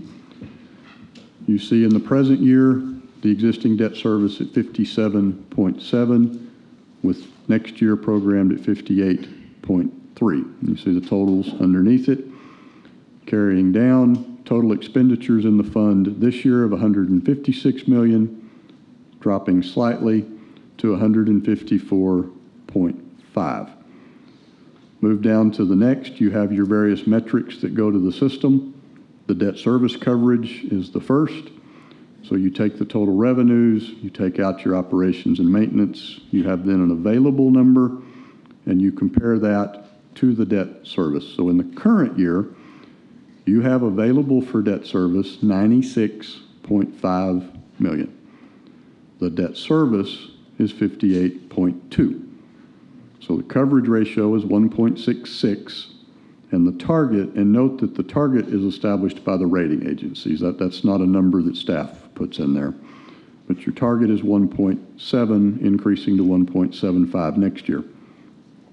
Next year, we have more available for debt service coverage for the mathematics. The debt service increased, but slightly. So the coverage ratio moved upwards. It moved upwards pretty substantially, but the target moved. So we get to the 1.75 if we do, and if you'll notice in the model, we get close, but we don't get close till fiscal year 28. We're not artificially pushing numbers merely to chase that debt service coverage. We don't want to let it drop far from the target. It's how we maintain the high rating and thus the inexpensive money. Move down and we'll look at the reserve calculations. So for the current year, you begin with 65.6 million. You ended with 53.8. That's the effect of your cash-funded capital projects. Our fund requirement is 35.2, leaving available the 18.6. All right. Pick that all up, jump it over into the proposed year. You're beginning at the 54.5. You're ending at 51.5. The reserve fund requirement, 36.4, it went up just slightly because the other budgets went up just slightly. And that leaves you with 15 million in your available cash. That is a lot of money, but the size of this system and the cost of the improvements that go to it, that does not go far. It does not go far. Well, and I'll just interject. We've talked a lot about cash reserves for the last couple of days, just with the uncertainty of us coming into this next year. Kind of talk us through that when you talk about high costs, when we talk about our overall cash, even in the general fund. You know, if we reduce things down or cut anywhere else, are we going to look at having to cut our cash moving forward in this budget? Would that be the next step? So either if we don't cut somewhere in the budget to get our rates down, then we're going to have to dip into the cash. Is that right? If you were trying to depress rates and you didn't have a ongoing reduction in cost, a one-time reduction in cost won't do it. So if you didn't just pick a number, we take $2 million out. We have to take that out each and every time to do that. If not, you are spending out of that reserve, which the best rule for reserve funds is those are one-time dollars that go to one-time expenses. If you're instead funding an ongoing operation, you are running the enterprise into a pretty dangerous position when you do that. Thank you. Ms. Joy. We do some water treatment for Cremlaw going to other cities. We do. So, And is that just in the enterprise fund fees? I mean, is that just kind of scattered in here? both. They'll pull that here in just a second. To speak to the narrative part of that question, what is considered the southern system of the Canadian River Municipal Water Authority is one of those two big man-made lakes out at the airport I talked about. So Crimwa dumps it, we pull it into our reservoir, it goes through our big surface water treatment plant. We then treat and charge the Crimwa members that are from here to the south, and we push treated water then to them. That keeps all of those smaller cities from having to operate a surface water treatment plant. But they pay commensurately. They pay for that, and it's all inside the contracts that go with it. There is also a capital component of that cost as well. And we have spent a pretty good amount of capital out there in the last 2 years. And remember, we have the reservoir project, I believe it's $6 million, that'll come on in this year. That will roll in and also adjust the rates that they pay us for their proportion. They don't pay for the whole thing, but if one of them is 8% of capacity, that's what they'll have to pay back against. It's been a good relationship. It's worked since the genesis of Crimwa, but the plant is requiring reinvestment, and they'll have to pay for a piece of it.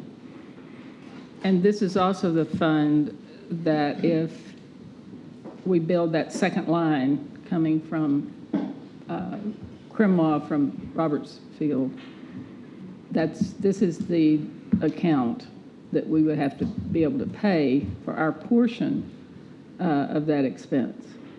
That is correct. Do we know any more where that timeline is? I know it keeps moving. We probably know less. Okay. So for the benefit of the 12 people watching us on TV, the project that Ms. Joy refers to is generally called Crimwa 2. It is a second aqueduct that would begin north of Pampa, Texas, and run its way south of Amarillo to get past the bottlenecks to increase the amount of water that Crimwa can provide. It's a very expensive project for when it comes online. Estimates for Lubbock would be in the $70+ million range, potentially well over $100 million to do that. Right now, Crimwa, it's 11 member cities in Crimwa, and decisions are made on a unanimous basis for those types of investments. And none of the cities need that water in their near horizon, say a 5-year horizon. Crimwa's done some preliminary work, and they have it on the shelf as far as pipeline routing, some very preliminary engineering, and those were all funded with existing cash several years ago. But we've got a capital project, and we'll show it to you when we get into that detail here in a minute and maybe talk about it a little more. All right, thank you, sir. We'll continue moving on. We'll go to page 41.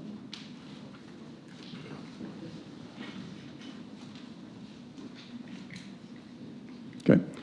Page 41, we're continuing the summary of the rate model. Look at the very top line where it says base rate as percent of debt service. Current year, it's 88%. Next year, 92%.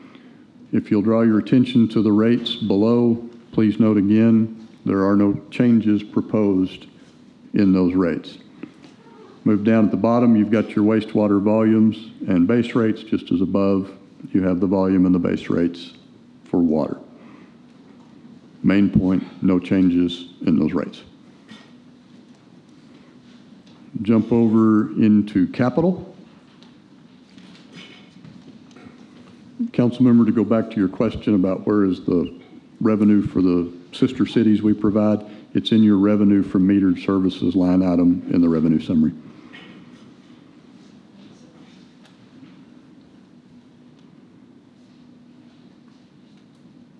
Okay.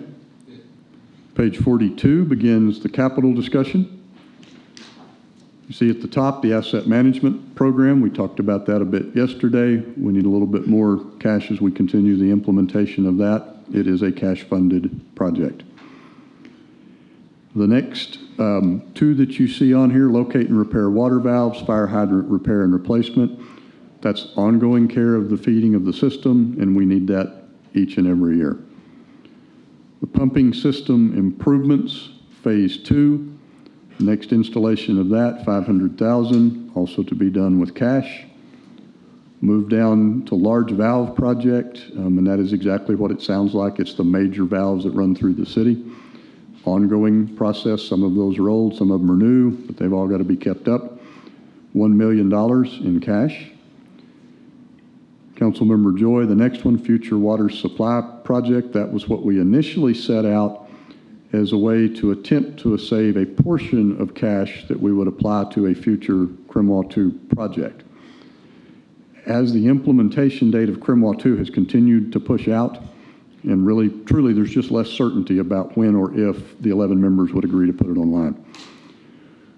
The other alternative for Lubbock is the Lake 7 project that we have mentioned several times, that we've been engaged in the permit process for a number of years, that is actually moving forward now, the permit process, not the building of the lake. The permit process has accelerated and is really moving to where it's a more viable option if we choose to do it. So we have taken what had been the CRMWA 2 project and retitled it as Future Water Supply Project. We're going to continue to try to bank some cash against that. But I think by changing the name on the capital project, your flexibility to whichever of those is the more viable alternative remains. So know that on that capital project, we're not proposing to spend it. We're proposing to bank it to a future expense that's large. Okay. Next page, still on water. We have the new water meter sets and meter replacements. This is the growth of the system. All those dollars represent a customer. So we put that in there. Water line replacements, fiscal year 21. This is an ongoing project that we build cash into and spend out, $550,000. Water lines ahead of street paving, exactly what it says. If we know a paving project is coming up, we can get in, we have the dollars in the capital to go ahead and replace a water line so we don't dig it up in 12 months, 24 months, whatever it might happen to be. Mentioned Lake 7. You see that project down the line, Lake 7 permitting and mitigation, $350,000 to continue that process. That process is largely through the state. It then moves over into the federal realm. Lead service line replacement. This is something new that you have not seen before. The federal government is coming out with all of their new rules and regulations related to lead lines and lead service lines. It's a pretty cumbersome, might be a good word, mandate that is coming down to us. If lead lines exist in Lubbock in a significant quantity, there are some lead lines, or mainly it's going to be lead jointed lines. The majority of those will be service lines, which means they're the private line between the meter and the home. We are still going to be obligated to participate through sampling and investigation and identifying those. What the ultimate replacement of a service line is, I don't know that we're sure yet, but we need to get started and be ready for it. Next is the Water Distribution System Master Plan update. Council, you'll recall we issued a fast contract a couple of months ago to go ahead and start trying to look at where we have expanded through annexation the city. That information feeds into this, and it sets up your long-term program to know that we have a sufficient supply, that it's safe, and that it's pressurized. So that's the carry forward on that. Water Distribution System Maintenance, ongoing expense. Lake Allen Henry erosion maintenance. This is related to the major pipeline that begins underneath the dam and ultimately ends up out on 1585 south of town. Actually, council, where we went and did part of our orientation tour. Water system SCADA upgrades. Mr. Franklin will correct me if I do this wrong. SCADA, I believe, stands for Supervisory Control and Data Acquisition. It's a really cute acronym that means remote control. So this is the remote control part of how your system works. That system requires some upgrades. Council, just as a point of interest, your SCADA system in Lubbock runs from the far side of Muleshoe to Lake Allen Henry and everywhere in between. So if you remember when we were at the water plant and we had the control room that had the graphical representations, that's the output of what this brings in. questions on water capital, the next page will start wastewater. All right, wastewater capital. We start with sanitary sewer manhole adjustments. This is the dollars to allow us to raise and lower those manhole lids based on what's going on around them. Lift station rehabilitation, also funded with cash. SEWRP is the Southeast Water Reclamation Plant. That is your largest sewer facility. Pump station number 2 as part of the system that moves the treated part of it out, the treated part of the water out. That's been a long-running project. That's one of your most original assets to the city system, so it requires upgrades. The next is the downtown sewer line replacement. So this is $6.5 million. Notice that that is programmed to be a revenue bond, and I believe I skipped actually on the prior page. Mayor, if it's all right, let me go back to page 43. I jumped right past the revenue bond funded projects. You there? Okay, thank you. North Terminal Storage Reservoir Improvements. That's our side of that Crimwell system up by the airport. This is taking out all the silt and sediment that has built up in that over the years. Also partially offset by our other cities. And again, a reminder, that's been in service about 60 years, and it's the first time we're coming in to do it. So the next 2 that are proposed for revenue debt, Southeast Lubbock Water System Expansion and West Lubbock Water System Expansion. Why are these selected for debt and others are selected for cash? Predominantly your cash are current projects, they're immediate projects, they're repair, they're maintenance.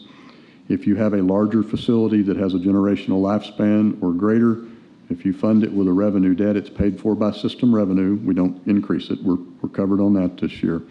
And it allows you to smooth that cost over time. So the benefit today is paid today, the benefit tomorrow is paid tomorrow. My apologies for jumping past that the first time. Okay.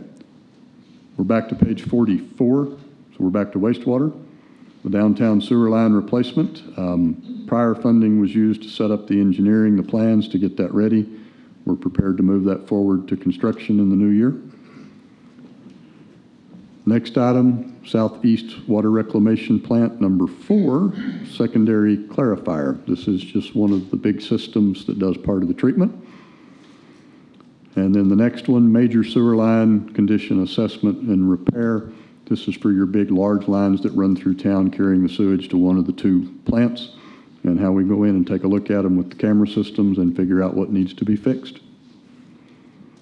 You'll see that every year as an ongoing project. We can go to the next page, page 45.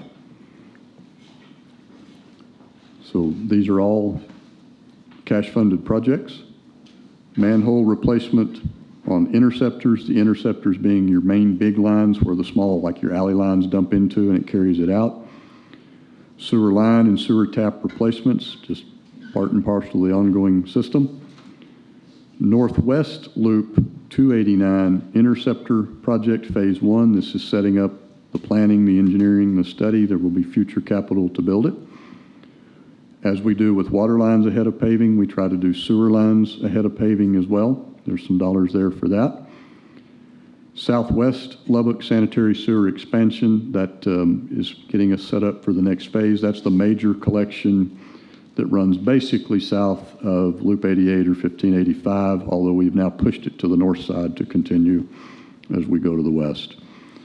You have your water collection system maintenance, and then actual replacements within the water reclamation plants for 22-23. If you could go back on the downtown sewer line replacement and give us, some of us newbies here, a little more context on what, because that's a large amount of money. And I'm assuming that all rolls downhill. So if you could give us a little explanation of that. It does run downhill in design and in theory. So this is the major line that crosses kind of between the Civic Center and the Buddy Holly Hall, and it turns south and it kind of zigzags its way through, runs underneath the interstate, actually goes out to where that large container facility is, and it continues its way then parallel to the Canyon Lakes and ends up at the wastewater treatment plant. This line, number one, it's very old. It picks up a tremendous flow to its west. There are periods of time that for some reason coincide with Texas Tech home football games, during which that line is completely full, and it does not need to be. So this is the process to do that. This will also let us reroute that line around some place. It runs right in between the Civic Center and the Godeke Library, and it's really tucked right up against the Civic Center. So if you think where the truck docks are, this major line's right underneath that. You have a lack of ability to work on it, but if there are ever any changes made over at the Civic Center, that thing's right in the way when we do that. Not to mention the big steam lines are down there. It's a busy place. All right, thank you for that, and I'll be here all week, so. Any further jokes? I'll try to refrain. That was bad, as Mr. Massengale said. My apologies. Dad jokes galore. Anybody got some? Take the mic. All right, let's, before we go into these changes, let's take about a 2-minute, just a real quick stretch break. We're not going into recess. We'll look to take a longer break here in a bit. But let's take a little stretch break right now. 6. Okay, council, page 46, 47, and 48 are some fees that adjust. Let me note, we start with what's called water pro rata. So this is actually a fee that pays back usually to the developers that install lines. The current ordinance requires these fees to adjust based on cost each year. So this is a fee that we collect when somebody in between point A and point B connection, we pay it back to the appropriate party. Would note, we do have them adjusted per the ordinance in here. We are still working through some things with the pro rata system, so if this changes, we'll certainly let you know, okay? You can carry that down. It's got all of the various parts that go into that. Top of page 47,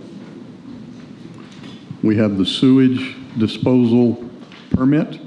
So this is for industrial and for septic haulers that come in. Again, this is not assessed to our residential or commercial customers. You do see a change of $50 in the industrial wastewater permit and a $10 increase in the septic hauler permit. The next 2 line items, biochemical oxygen demand and total suspended solids. This is a surcharge fee that is assessed against an entity that puts water into the sewer system that does not meet the treatment parameters. So it costs us extra to treat that water, and this is their fee that they pay for that. Carry down, the next of these are all related to the septic loads that come in. So you've got the dump fee. This is when the septic pump truck comes in and drops straight into our plant. It also has the BOD and the TSS surcharges with it.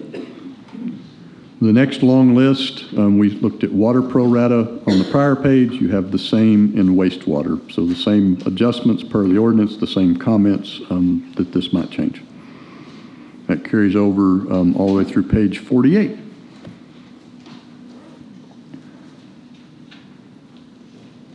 All right, thank you. Looks like we're ready to move forward to internal service funds. The internal service funds, we will begin with fleet services. See the graphic summary at the top. You have a current budget 8.32, proposed budget 9.62. Biggest changes are in compensation and benefits. Some of that is realignment and overtime. Some of that is the proposed compensation adjustment. Major increase is inside your maintenance and operations category. This is due to the cost of what it takes to buy, to fix, to get the parts. Fuel Master is the system that runs the 2 fueling sites for us so that we can properly account for the fuel that we buy and dispense. You're also seeing the property and liability insurance, the actual cost of the fuel that goes in there. There is a slight increase as well in debt service. That goes to the tax note schedule for the items that are purchased on the tax notes and then go back out. Questions on fleet? Looks like we're good. Let's jump forward then into the health benefits, to the health plan. Current year cost of the health plan is $38.3 million. Next year cost at $39.6 million. Increase in the people that help run this is slight, but it's due to the compensation and the benefits. One mid-year adjustment. Wellness program was initially proposed last year. For various reasons, it was not appropriate to implement it, so that is being pulled out. We're not holding those dollars, we're giving them back as we go. The premium increase is due to the higher claims. We will this year get a lower cost at the free clinic opportunities that we provide plan members. And the increase in scheduled charges is primarily the liability insurance and the 18-month costs that are going forward. Quick reminder, the city contribution is up plus 10% and the employee the 2%.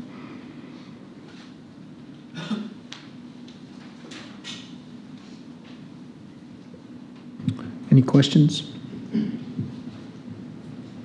All right. IT. Information technology. Current year budget is $10.3 million. Proposed budget is $11.7 million. We do have the standard compensation and benefits, but council, remember, we are requesting to add 2 new positions.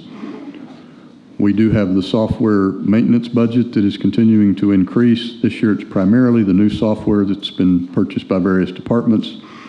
The new Laserfish licenses. Laserfish is the document management system that Ms. Garza and her team run for us, and the projected increase in our Microsoft licenses. The next item, the other maintenance costs that you see on there, that increase is primarily to the equipment that is in the 3 new patrol division stations.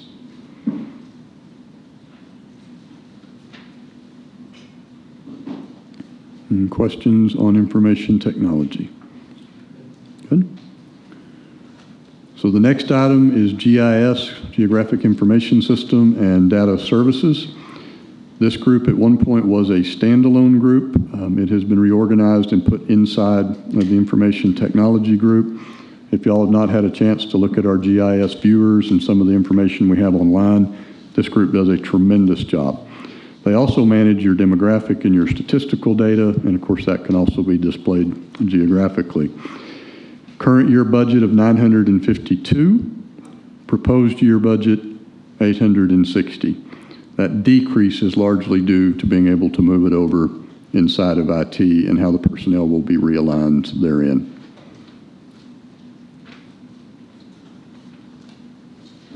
Okay. Next is telecom, or telecommunications, or our telephones. So the big change here, relatively minor, but it is the expected increase in our long distance phone charges. As you would imagine, we have a lot of phones. So current year budget 1.543, proposed year budget 1.55.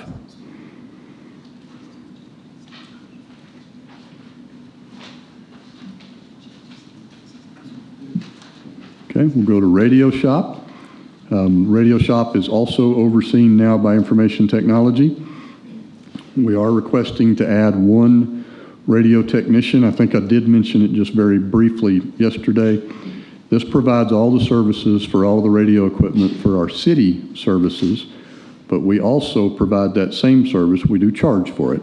We provide that same service to surrounding users that are also part of our radio network. So we know that once the vehicles begin to free up, we are going to have a large number of those all at once.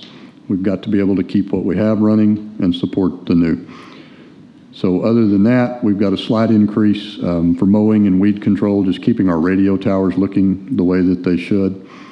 And the capital outlay that you see proposed there, $105,000, that's just continuing to go in and do the maintenance and the improvements we need to at the radio towers themselves.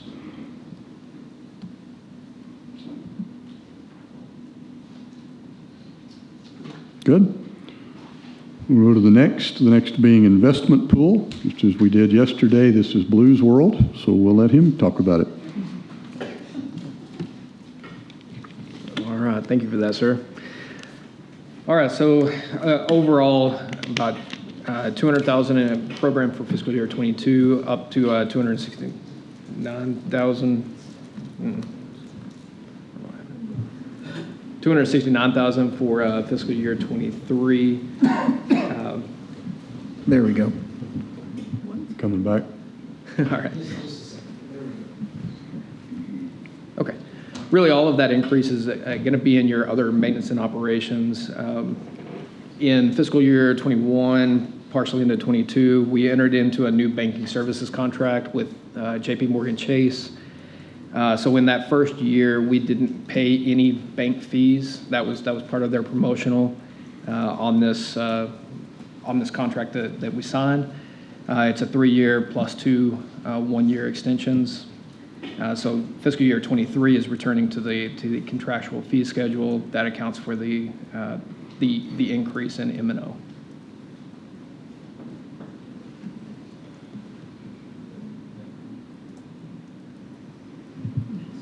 Ms. Joy?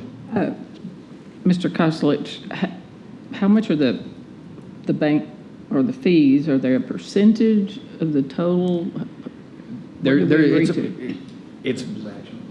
It's transactional, and it's by the different codes that they have. I mean, there's about 3 pages of all the different codes that banks charge. Okay.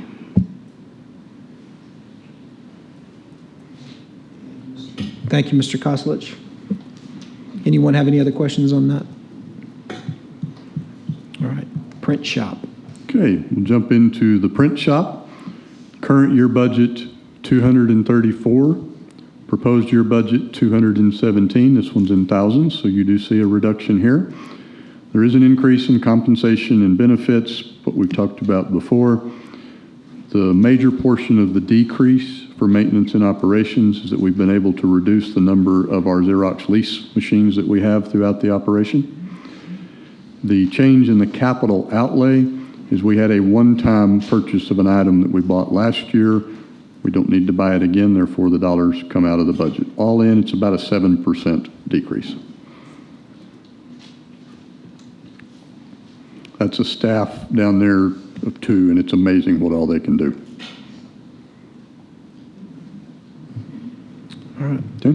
thank you. Warehouse? Warehouse. City does own and operate its own warehouse facility. It's a portion of the purchasing department, or it's under the purchasing department, located out on Municipal Hill. Current year's budget's $444,000. Proposed is $455,000. Change in the compensation and benefits is the largest, and again, that's the effect of a proposed compensation adjustment, the raises. We have a slight increase in maintenance and operation, and that's just our fuel, utilities, and the impact of the insurance as it comes forward. Okay. Next is risk management. Current year budget is 12.8. Proposed is 17.7. We do have an increase in compensation and benefits. We have an increase in the cost of the claims management system. Note that a big part of what you're seeing is the cost of having to procure additional brokers specifically to place our electric utility insurance. That gets harder and harder to find insurance agencies that'll cover it. So, premiums are increasing. These being your property, your liability insurances are increasing because of the 18 months, and it will come back down for fiscal year 24.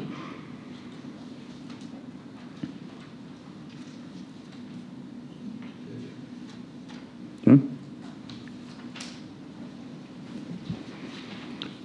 The next set will be internal service capital improvement program.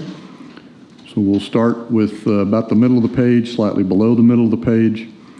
You have your radio shop radio system upgrades, $850,000 in cash. You have a next line items are vehicles, so the water and wastewater vehicle replacement, $706,600. Stormwater, $650,000. Those are cash coming in from those departments. Note that you see again the general fund vehicle replacement tax notes, those being the 3 fire engines and the 2 pieces of equipment out at the landfill. You see vehicle replacement for fleet, for cemetery, for civic center, those representing 1 unit each. And then you have the general fund total vehicle replacement program here.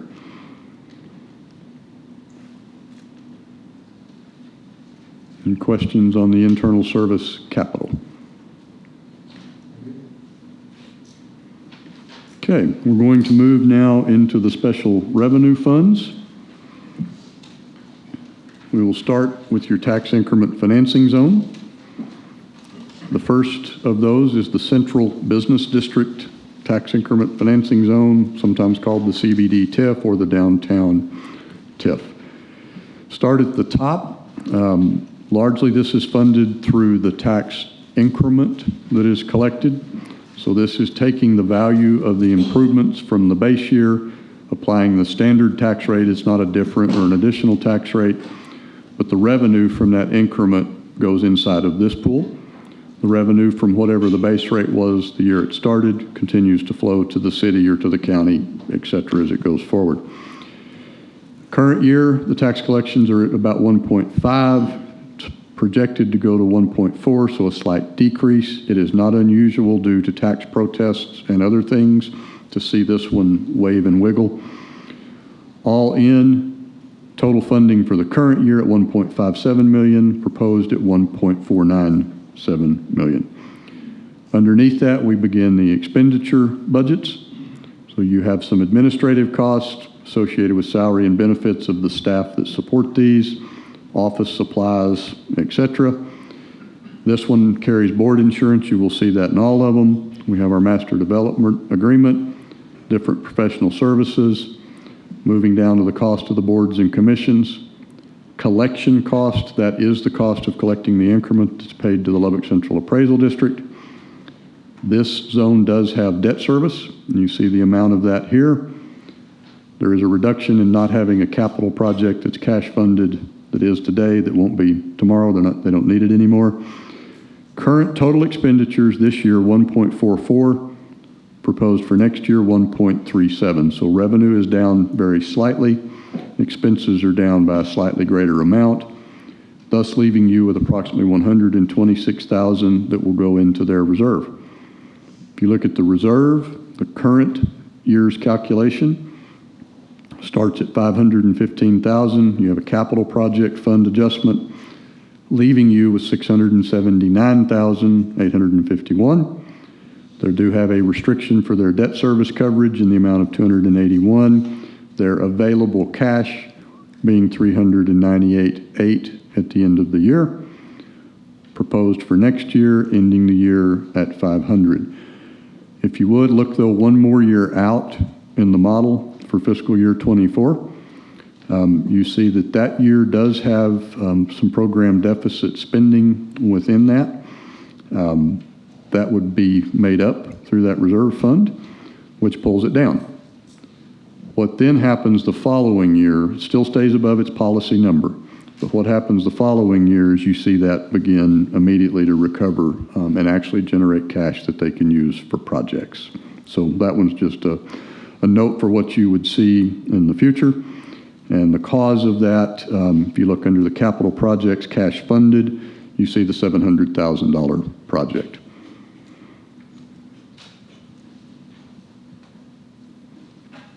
That was a lot in a short period of time. I'll take any questions you may have.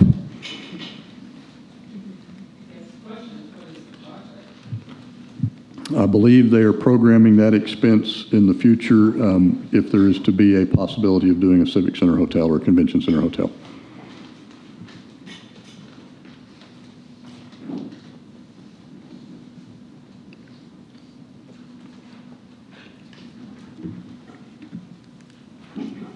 Any other questions on CBD TIF?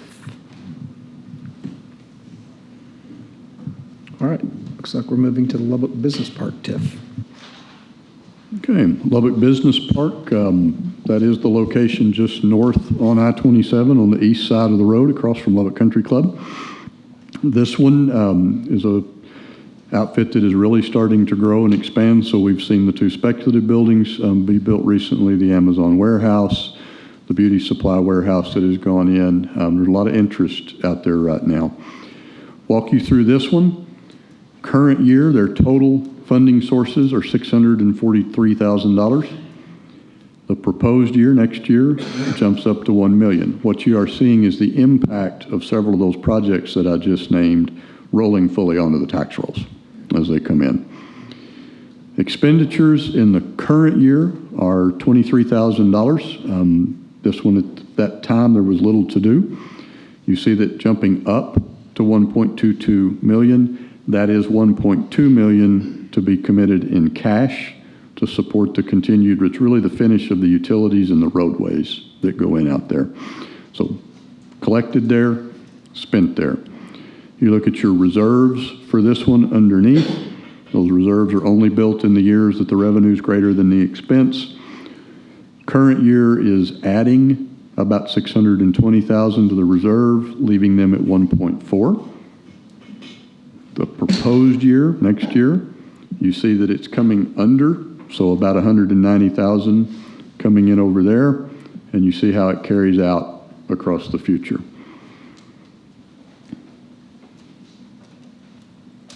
The other thing I would note is the tax collection revenue across the top does not account for future projects. As the capital is spent, future projects will come online. You get it the year after it happens.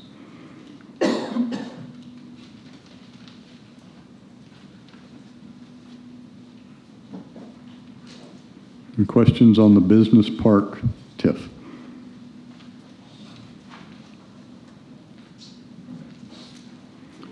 Okay, we'll go to your third one, this being North Overton TIF, which is also the original TIF.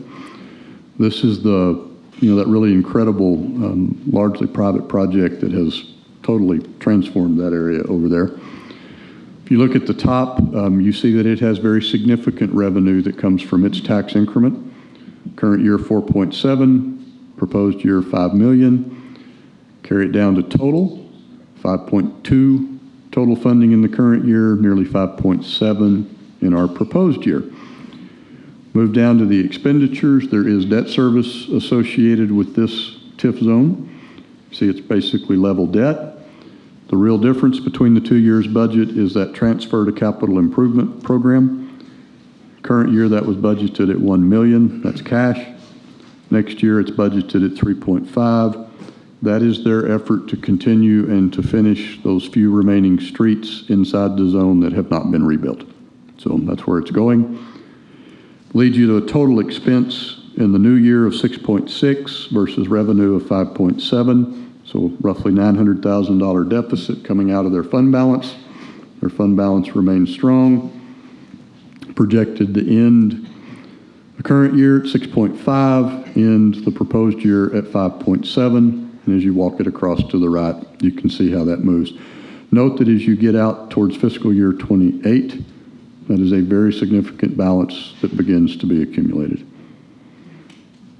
And this will also be the first one that expires. So when it does, what today is these increments that are captured only inside this zone return to those original taxing entities.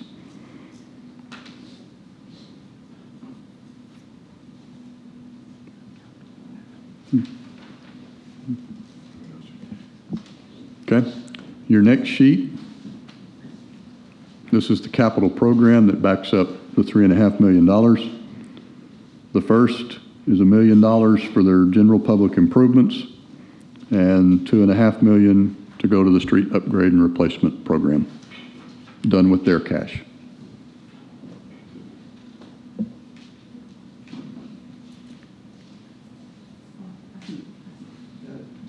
Good.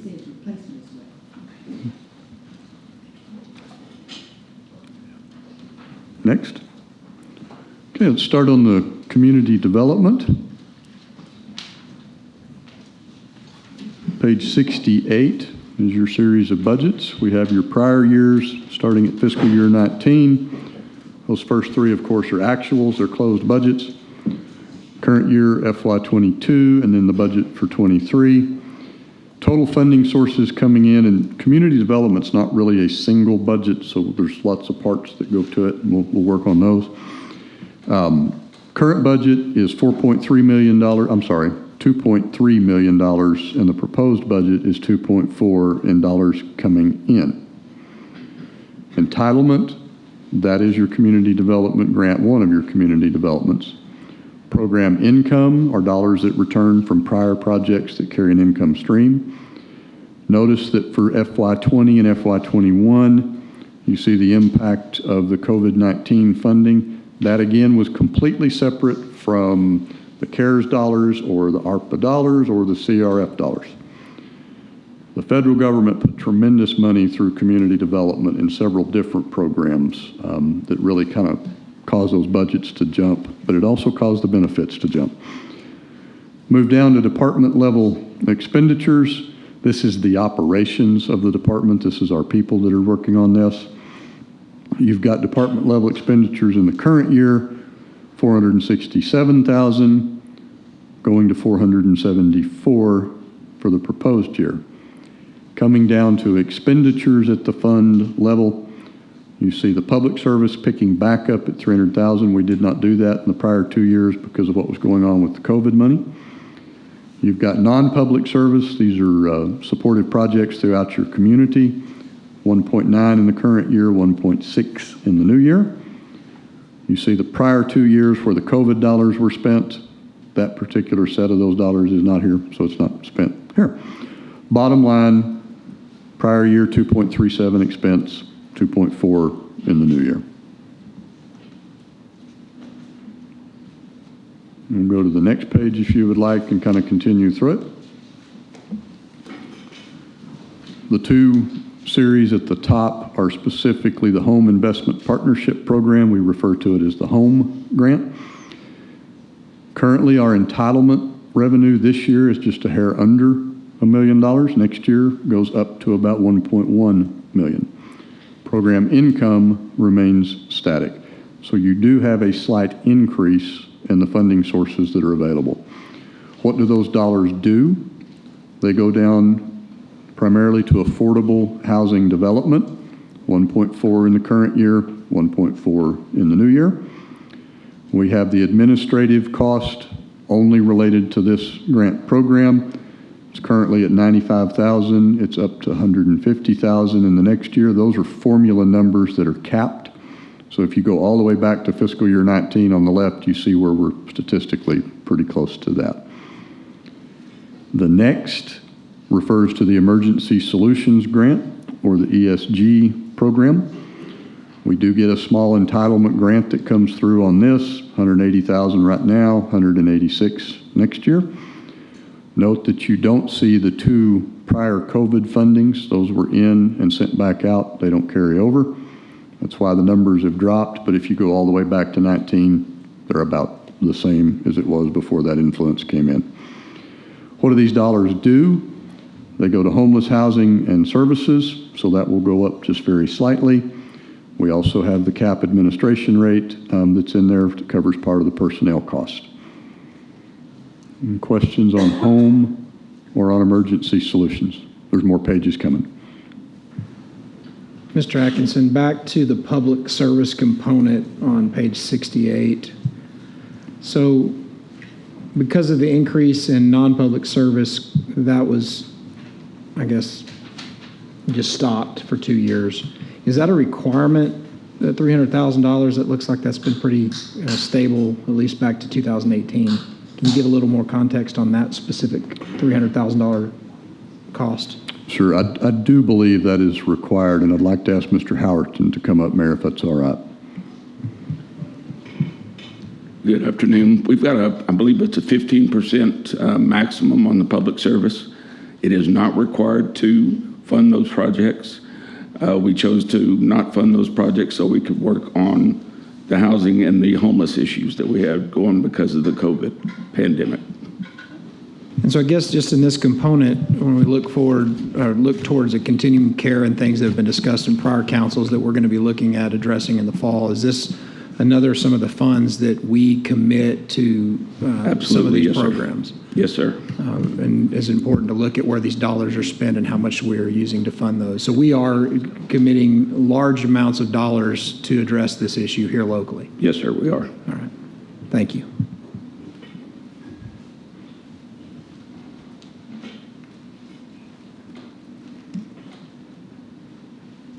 That's all I had on those pages, Mr. Atkinson. Anyone else there? All right. Okay, let's jump in. We'd be on page 70. We have the home rescue plan. This was part of what came through during the pandemic. See that hit the budget, $3.6 million into the community. $539,000 for the administrative portion, but then a little over $3 million that we were able to send out for tenant-based rental assistance. I'd like to congratulate Ms. Murphy and her team. There have been lots of news articles over the last 18 months about rental assistance dollars that were provided and set, and tenants didn't get to use them. Did not happen here. And in fact, she was able to get dollars from other communities that didn't spend theirs and bring them in. So look back down towards the bottom. The next one would be the emergency rent assistance. There were 2 tranches of these dollars that came through. We had ERA 1 and ERA 2. Those dollars also were put out into the community for emergency rental assistance. The dollars now are substantially either gone or fully committed, which is why you don't see a budget for the new year.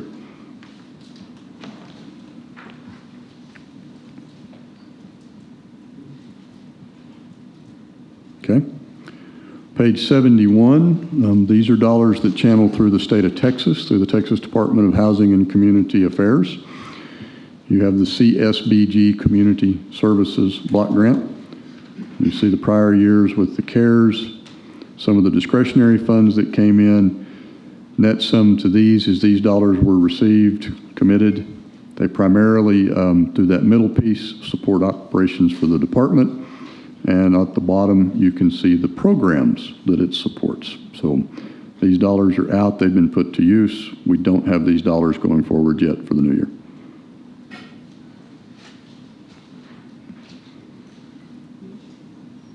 Next page. So the next page, still through Texas Department of Housing and Community Affairs, Community Services Block Grant. You see the prior dollars that came in for CARES, carries down, and not a current budget, but I do believe, Bill, this one will pick back up as recurring. So the CSBG will not, if you'll remember, we decided to stop receiving those funds. Okay. Yep. And the Catholic Charities program will be funded out of CDBG. Thank you. Thank you, Mr. Howerton.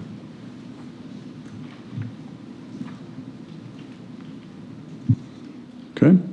Move forward to page 73. Department of Housing and Community Affairs continued. Current grants here. You have Comprehensive Energy Assistance Program, or CAP, projected at $1.5 million for the new year. It was $1.75 in the prior year. Those dollars will move and move just slightly. There were ARPA dollars that went into this. Those dollars do not exist anymore. 1.4 million of the 1.5 will go right back out to assist individuals with their energy assistance needs.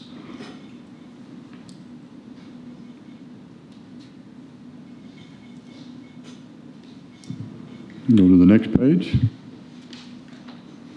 Page 74. You have what we call other funding sources.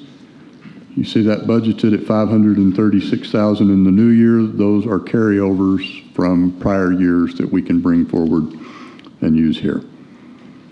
All in, you're looking at $6.258 million on the bottom line for the new year, compared to the $12 million in the current, $24 million in the prior. Again, the influence of the various COVID-related funds.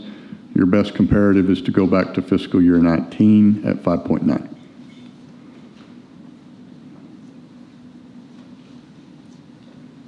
Okay. All right. The next category will be economic development. Mr. Atkinson, I think we've been going strong with a couple of small breaks since 1.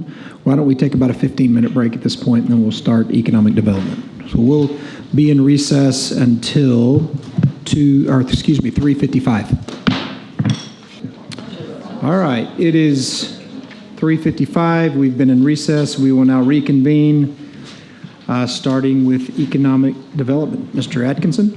Thank you, Mayor, Council. Let's go ahead and turn to page 76 on the presentation. This is the summary level for your economic development. Obviously, the funding source is the property tax. We talked about that yesterday, the component. Current year, the tax rate is projected to produce $4.188 million. Proposed year, $4.38 million. You have a small amount of revenue that comes in from delinquent property tax that ends up being paid. You have a penalty and interest on such, and a small transfer from the general fund that is supporting the city side of some of these operations. All in, current budget is $4.3 million on the revenue side, and proposed is $4.5 on the revenue side. Same matching numbers for the total expenditures. We do have a slight a decrease on compensation and benefits, and that's some internal moves that we're doing to reallocate and charge our employees appropriately. There is a bit coming in on the scheduled charges for IT and IT services, and then you see the net effect of the growth on the transfer to Market Lubbock, and there's detailed budgets that will go behind these. Questions on the economic development?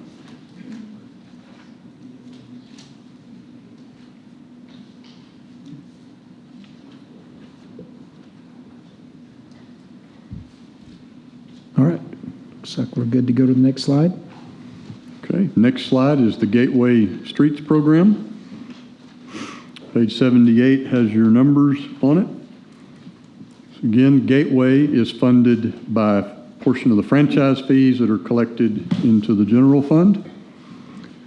This one is built as a model so you can see it into the future. The current year is the column on the left. Current year revenue funding source, $9 million. New year projected at 9.9. That is entirely the growth in the franchise fees and a slight growth on the interest. Carried right down below it on your expenditures, you see the current year $8.78 million in debt service, $8.76 in the new year. Kind of as we stated yesterday, gate service was originally created and designed to be a debt service fund. It had a guaranteed revenue that came in per the council, and that revenue supported the issuance of bonds over time. Do also remember the city council changed the resolution that programs Gateway, so it is set up now to where it can do a much more broad range of projects and a more broad range of locations. For example, turning attention back to the inner parts of the city, the parts that were not the gateways to the community that were there originally. That can be done in one of two ways as we go forward. One is with cash. Of course, we will have to build cash to have enough to really do much, or to continue to do debt, a combination thereof. Moving down, you see that in the current year, Gateway, because of that $630,000 towards capital, actually had expenses greater than revenue. But in the new year, it will generate about $1.1 million that will flow into its reserve. So the reserve is below. Started at $7.6 million in the current. We take out 6.6 mathematically. We don't literally take it out. Mathematically take out 6.6, and that is equal to 75% of the annual debt service. So that's your security to keep debt service covered. Ending the year with $981,000 of excess reserves or available dollars. Of course, again, it's programmed to go up by a little greater than 1.1 this year. Carry all of that down. The reserve requirements are up just very slightly. Actually, they're up $1 million. But you begin to build your excess reserves at 1.47. Going into the future years, you see it's up to 4.1 by 25 and up to 8.3 in 28. We have left in some programmed future issuances when the carrying rate becomes available to us. Those are certainly subject to change. We're just trying to show what's in the model to be available. questions on Gateway? Mr. McBrayer. So if I get asked by a constituent if there's going to be gateway funds available for any work in my district this year, my answer will be, really, we don't have the reserves to do that at the moment. Correct. We're building this that year, up. no. Okay. In the future, quite possibly.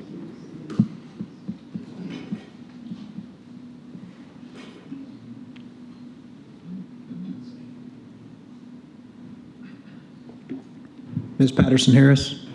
Thank you. And in keeping, kind of following up with Mr. McBrayer, when we made the new designation for gateway funds, it was to specifically begin to work on so many of the streets within the city that have fallen to ill repair, some of the ones that, some of the neighborhoods and whatnot that were mentioned through the bond information that was presented to us earlier.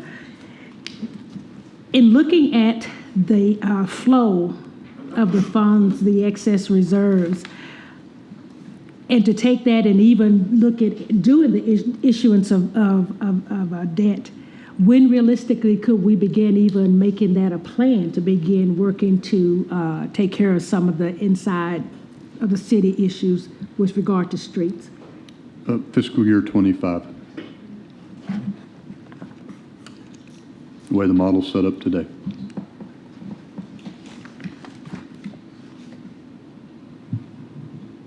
In order to do that, when would be the best time to begin bringing up that discussion so that we can begin hopefully making plans for that to happen?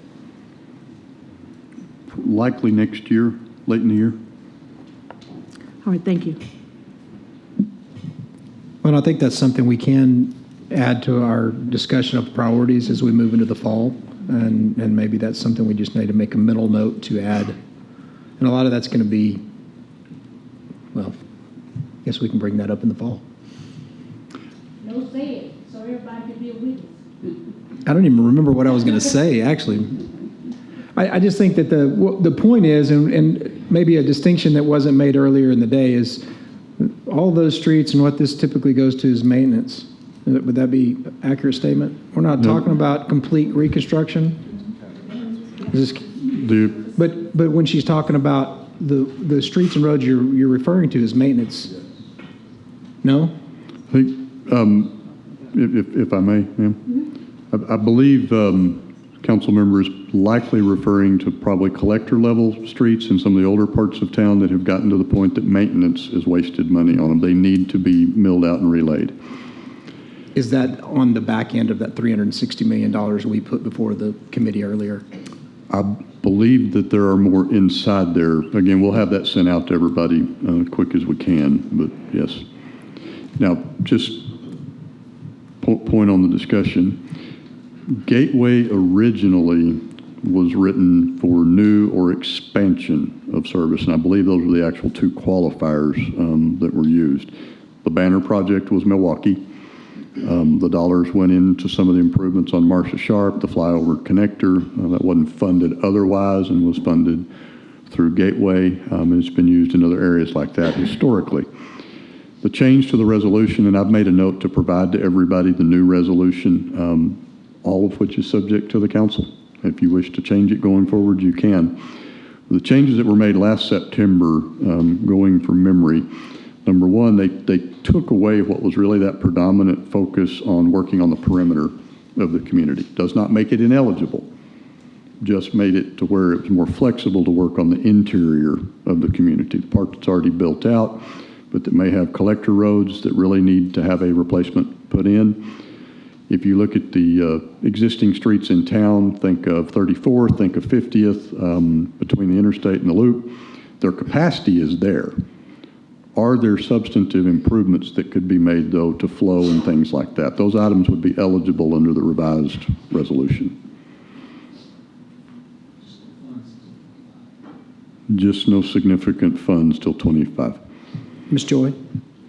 What is the percentage of the franchise fees that goes into Gateway? 40%. 40? Okay. It is.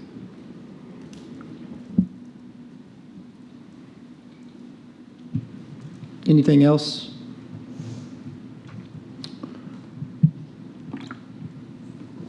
All right. Okay, next set will be Hotel Occupancy Tax Fund, or HOT tax.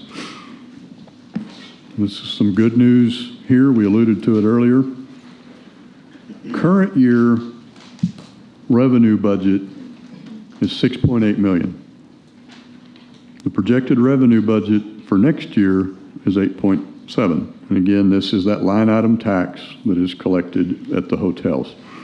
So generally speaking, in fact, predominantly speaking, these are not dollars generated by Lubbock residents. These are our visitors that are paying into the hotel occupancy tax fund. If you look all the way back to fiscal year 19, the first column on the left, you see we were at 7.8, down to 5.9, 7.6, 6.8, back up to 8.7.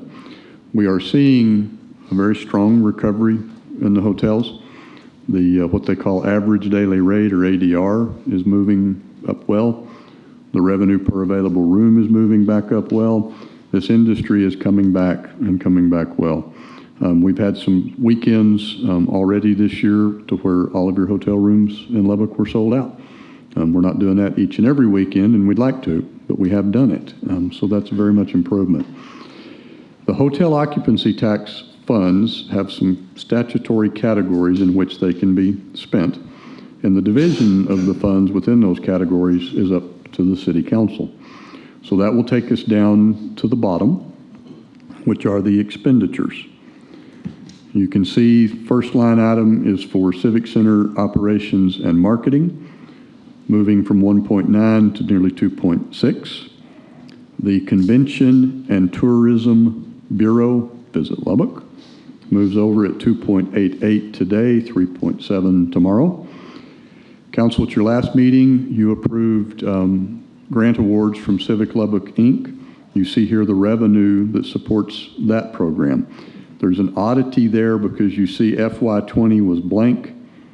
So that was in the midst of the pandemic. Grants were not being done. There was still a nominal amount of revenue, but that's what popped the revenue up in fiscal year 21 to that 687,000. Budget the current year is 400, budget in the new year 516. Visiting, participatory, and spectator sports, often known as the Lubbock Sports Authority. So this allocation goes over for that team to market, to support, to entice, to bring these events into town.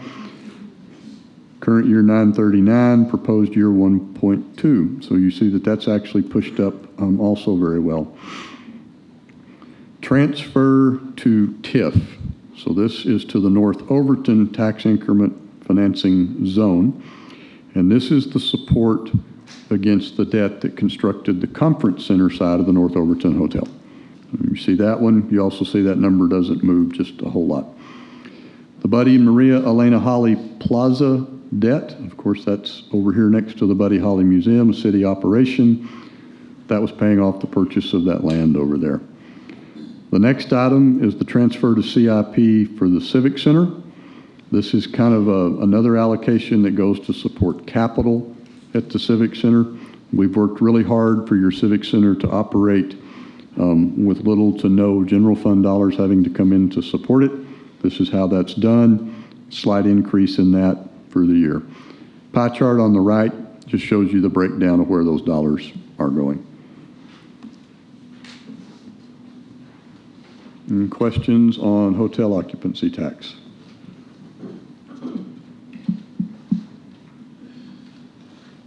Ms. Joy? What is the current percentage that we're charging? That's a good question. We didn't do the add-on yet. 7%. The other portion of it, that's not the total on your bill. The other portion of it goes to the state. Yeah. The county has the venue district. They did the add-on, which is +2. Right, and the reason I ask is other cities, I've seen what they're charging. It's well in excess of what we charge here. There is still an allowable allocation inside the statute. And then there are some cities that have unique legislation to them to go even above the statutory limit. Austin is one of them. San Antonio may be one of them. So yeah, there are some that run 20%, if not 20% plus. We're all in at 15 right now. The 2% for the venue district goes straight to the county. That doesn't come to the city. It's not included in these numbers. All right, any other questions on slide 80?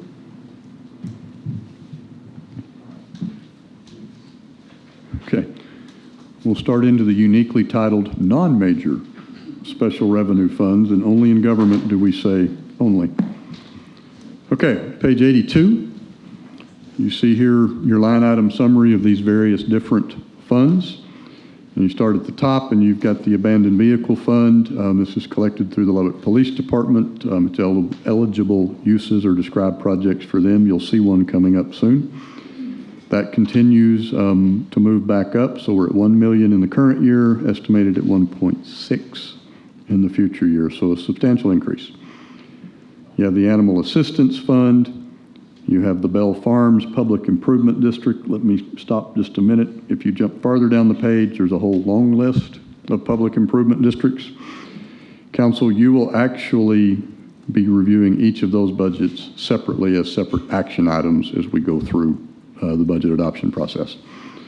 So Bell Farms, you can see the rapid growth out there. Starting in fiscal year 19, the revenue was $30,000. It's projected to be up to $292,000. Cable Services Fund was mentioned briefly yesterday. This is what we used to call the Public Entertainment and Government.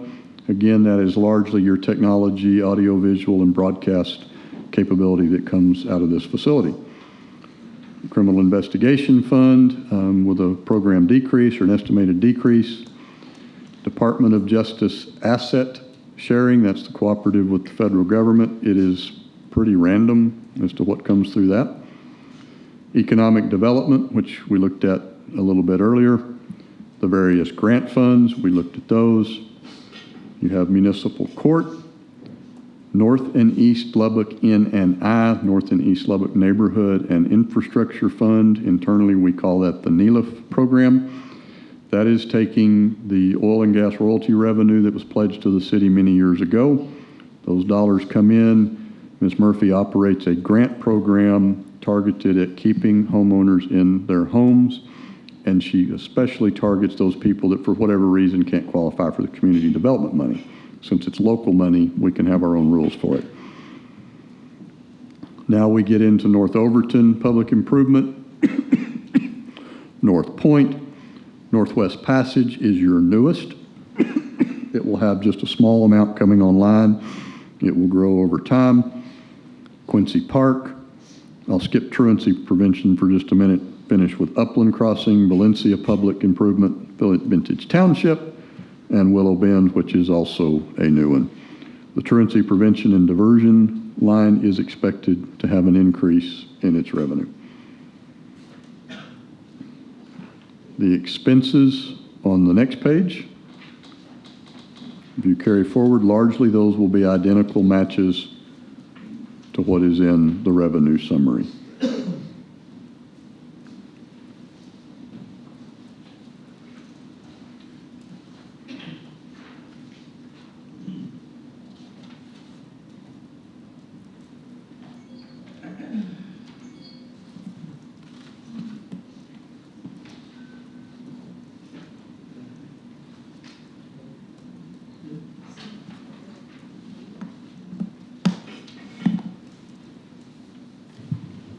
Ms. Joy. Mayor, thank you. What is the truancy prevention and diversion? What is it? That is one that I cannot speak to. I believe that is a fee collected through the municipal court. Okay. But I cannot speak with any authority on that. Mr. Howerton? Speaking of truancy sorry. Here for you. Mr. Atkins is correct. That's something that Judge Hernandez works with the county on to keep our troubled youth out of jail in their future. the diversion program. Is that working? It is very well. So can you give us a little background about what that Yeah. is? I don't have a real good definition for you. I know he brings in the kids that are that qualify for it. They work through, I believe, social workers and are able to get the kids back on track, both in school-wise and staying out of trouble after school.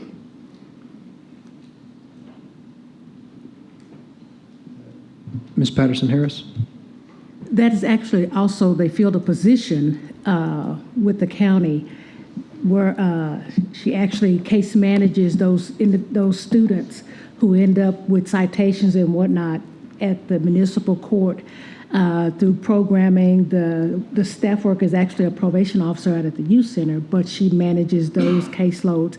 And if I'm not mistaken, they also do something with regard to their STAR program. It's tied to it, yes, ma'am. Thank you, Mr. Howerton. All right.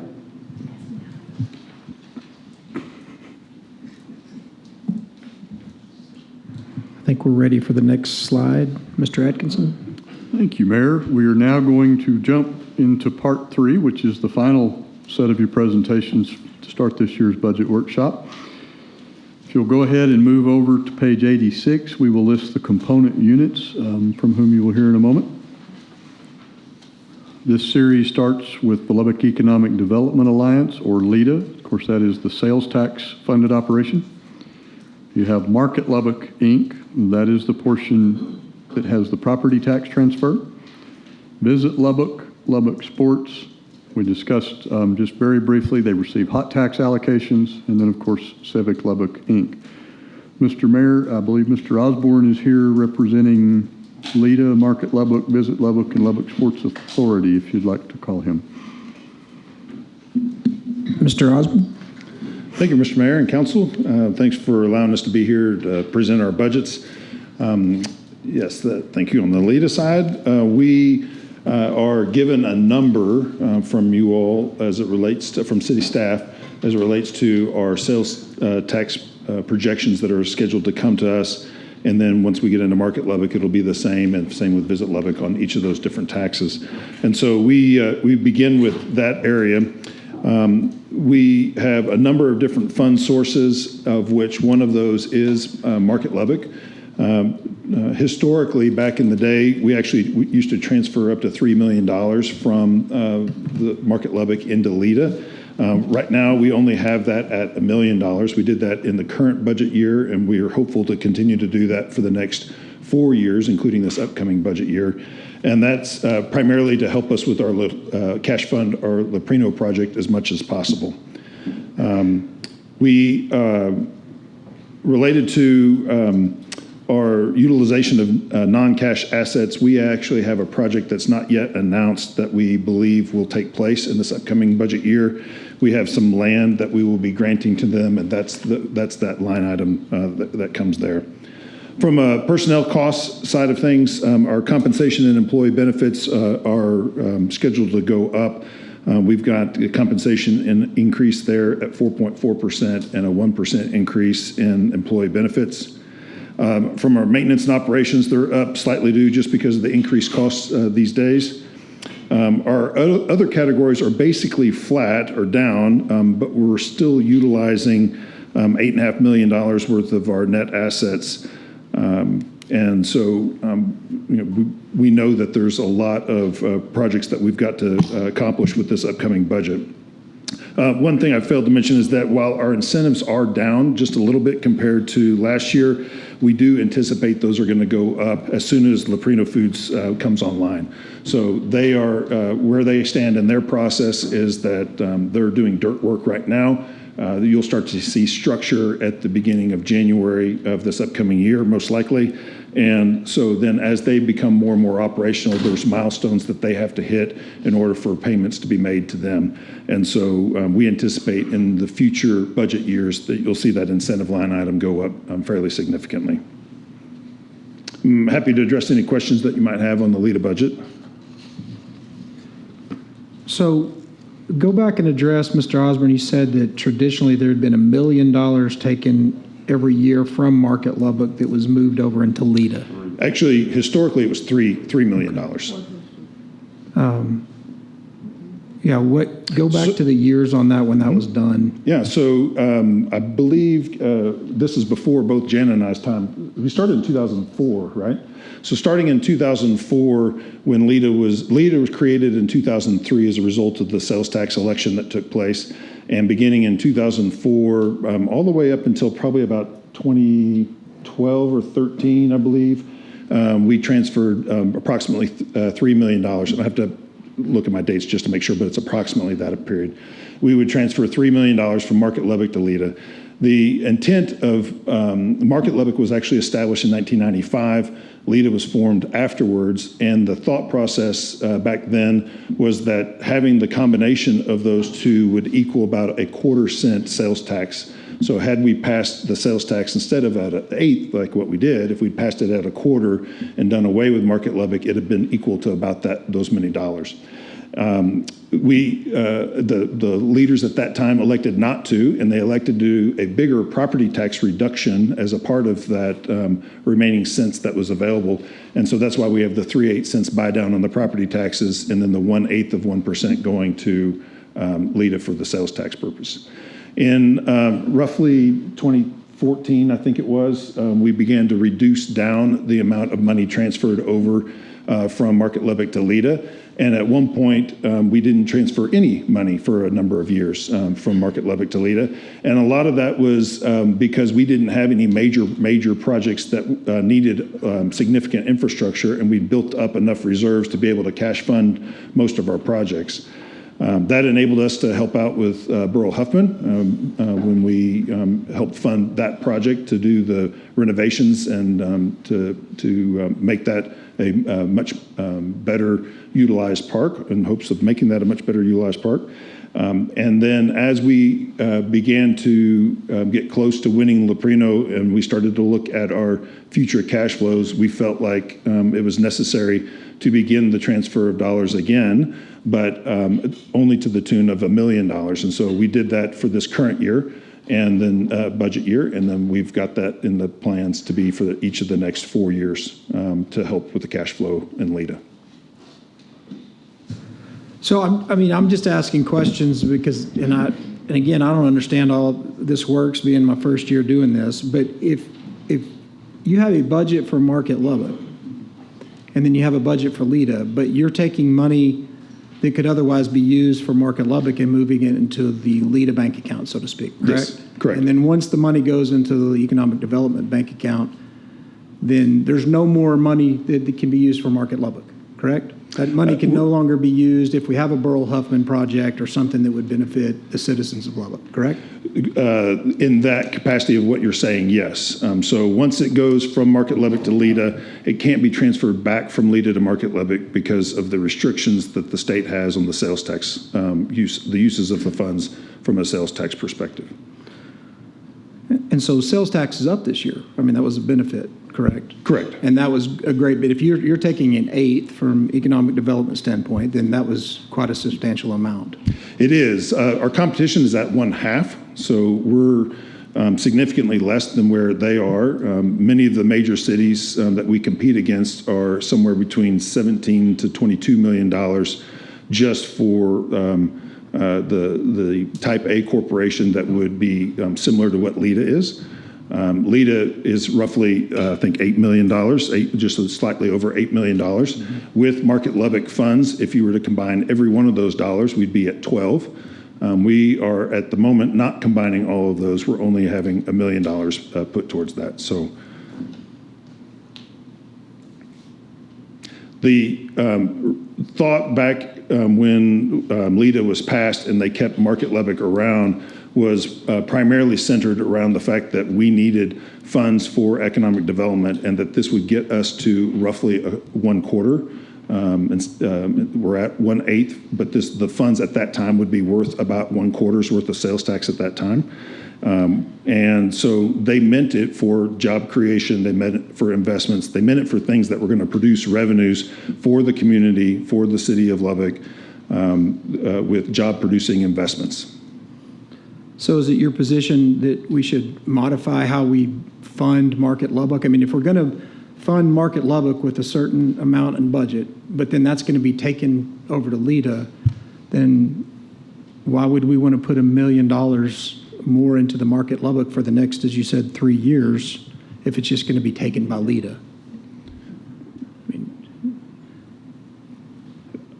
Maybe I don't understand the question.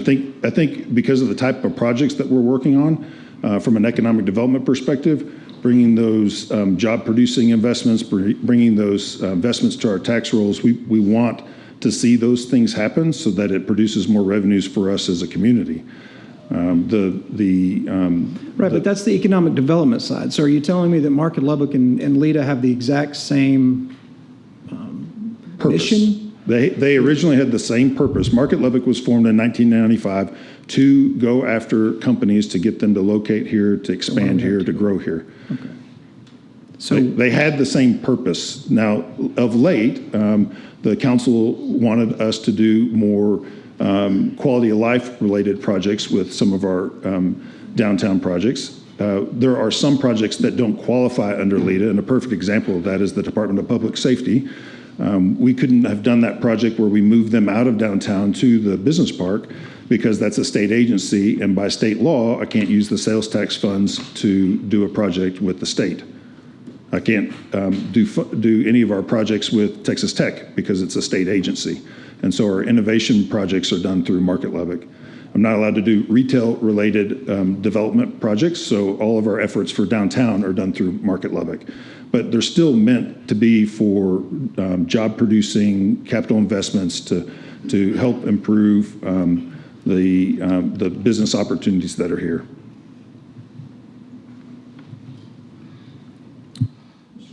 Mr. McBrayer. So if I understand it correctly, it's a type A.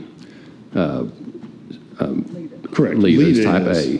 LEDA is a type A. So you have to spend money to bring in for facilities, infrastructure, to support those facilities that brings money in from outside of Lubbock to produce something that's then shipped beyond Lubbock. That's right. Yes. So the thought bringing that it's adding to our economy, that you're selling a widget from here to somewhere else, or a service from here to somewhere else. And that's the primary job. Correct. That's the component of a primary job. Whereas Market Lubbock can use things for quality of life simply to benefit the citizens here in Lubbock. That's right. The way that they formed Market Lubbock back in the day was as a Texas nonprofit corporation.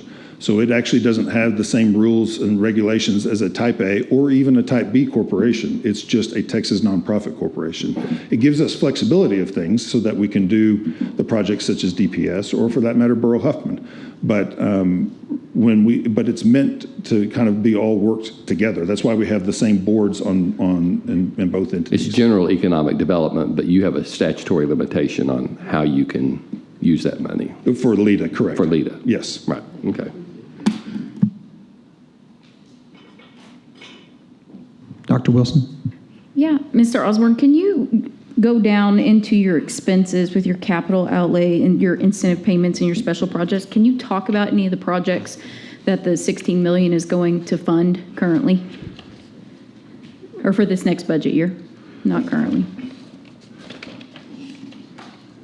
Yes, if you'll give me 1 minute to make sure I get to the right section here.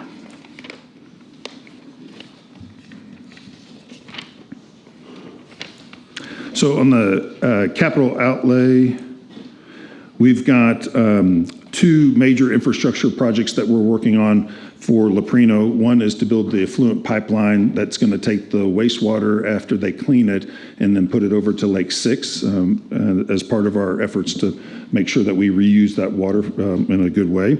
We are also building and expanding the road on 19th Street from the loop to the end of their property, the eastern border of their property. And so, looking at that, that's, I can't do math in my head very fast. So, but you're talking, that's the bulk of it. We have a project that we hope to announce later this month where we're going to need to build another road up in Railport, which is the business park that's to the north of the airport. And we'll need to build a road there and a water line And so that'll be, that part of our project is offset by an EDA grant that we applied for and received for $1.2 million, but it doesn't cover all the costs. So we'll have some aspects there. Those are the main ones. Then from a special projects standpoint,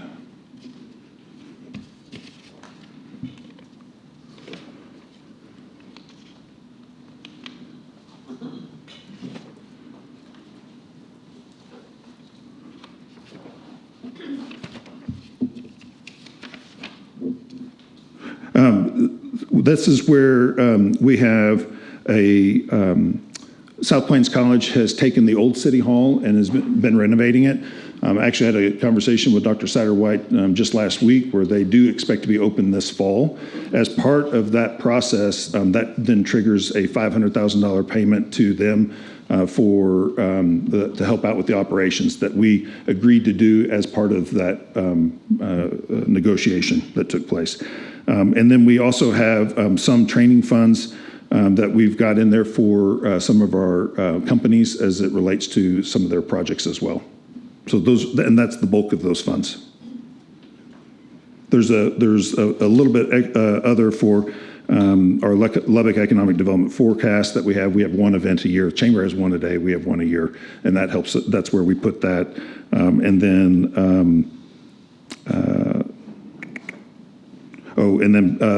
Just a little bit in relation to Economic Development Week, which is held in May every year. It's on the same time period as National Travel and Tourism Week, and we promote all the kind of things that are going on as it relates to both. So a few kind of real specialized type projects there.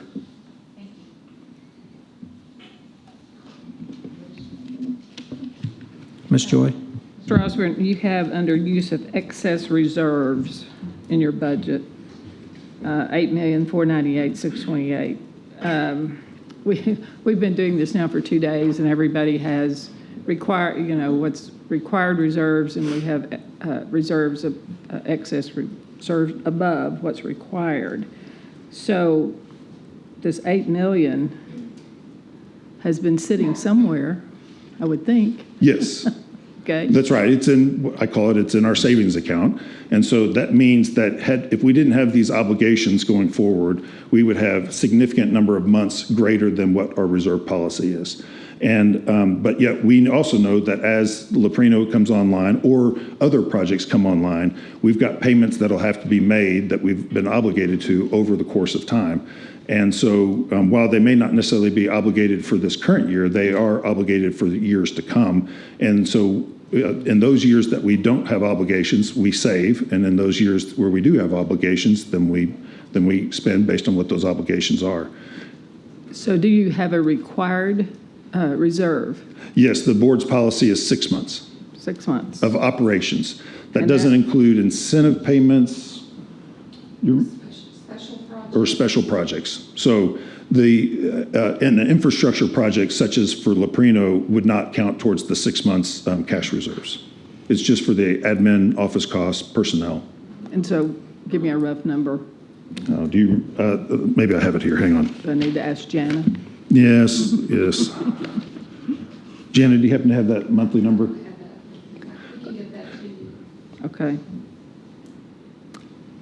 And so what does that leave you in your excess reserves after you use this $8 million? Do you recall how much that leaves? 8.2 months is what that leaves. So you don't have a number necessarily. We do have a number. I don't know that we have it on us. But just a reminder, some of our projects pay out over time. And so we have obligations even to some extent over the next 10 years for some of our projects. So I think it would be safe to say that the $1 million that you've been transferring from Market Lubbock into Leda has helped build up this excess reserve. The $3 million that was done before historically definitely did. Mm-hmm. And then the $1 million this current year has given us a little bit extra room for this current year, but not necessarily for the years to come. So, but past years. Yes, in past years, we did build up funds to be able to fund as much as possible all of our different projects that we've done. We've not had to take out a loan since I've been here. I did inherit one 12 years ago, but and we paid it off. But we've been able to cash fund all of our projects up until currently. Let me address the $1 million for this current year and the next 4 years.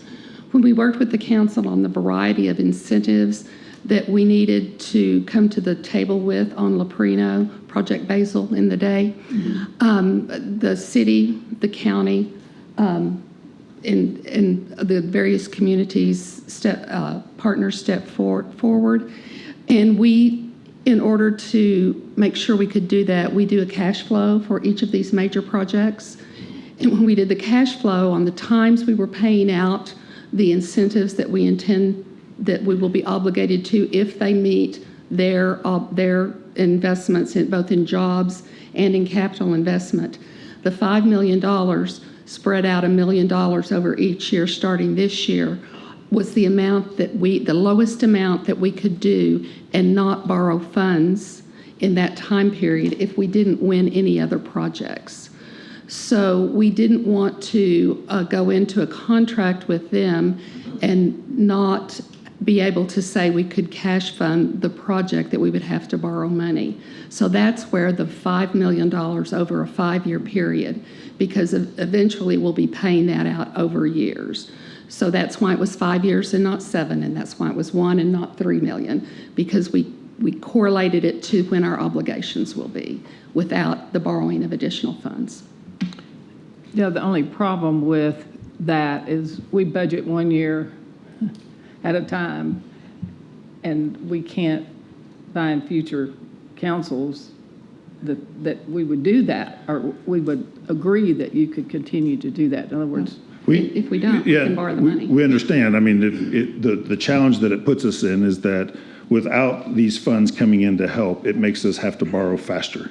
And or then we've got to start choosing whether we're going to do a project or not. And so from our position, we've tried to go and abide by what the council has been asking for and the intent of what those funds were meant to be for. But if the council is opposed to us doing $1 million, even just this year, then we'll have to change up our budget and look at how do we do that from a financial position, and that, which most likely would mean a loan.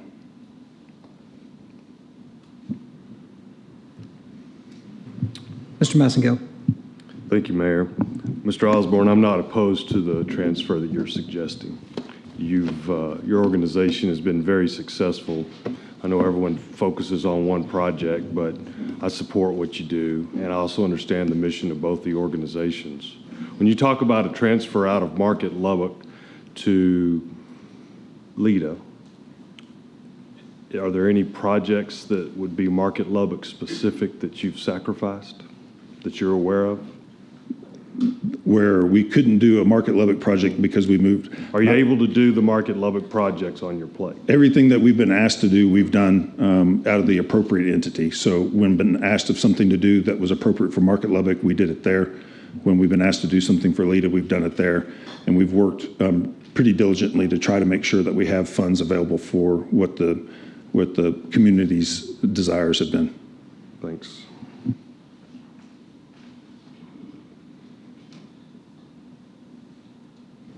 Anyone else? All right, thank you, Mr. Osborne. Next to your next part, which is... So Market Lubbock? Page 88. Again, the property tax allocation number is what is the number that's been provided to us by city staff. We do have in this utilization of net assets. Compensation is up 4.4%. Employee benefits are up 2.6%. Our maintenance and operations are up a large percentage, but it's actually a small amount of dollars, and this is just due to the increased costs.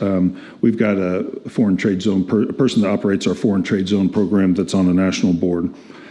Our incentive payments for downtown grants has been, downtown and our east side grants has been restored to our previous budget levels. That's why there's the increase there. Our capital outlay has been restored to previous budget levels, and we believe this is a much more realistic based on some opportunities MLI might have where we can't do that out of LEDA. Our grants remain the same to LEDA and to the Lubbock Cultural Arts Foundation out of Market Lubbock. And then our special projects are up to, based on our increased workforce development efforts and for some increased marketing efforts to retain and recruit our talent.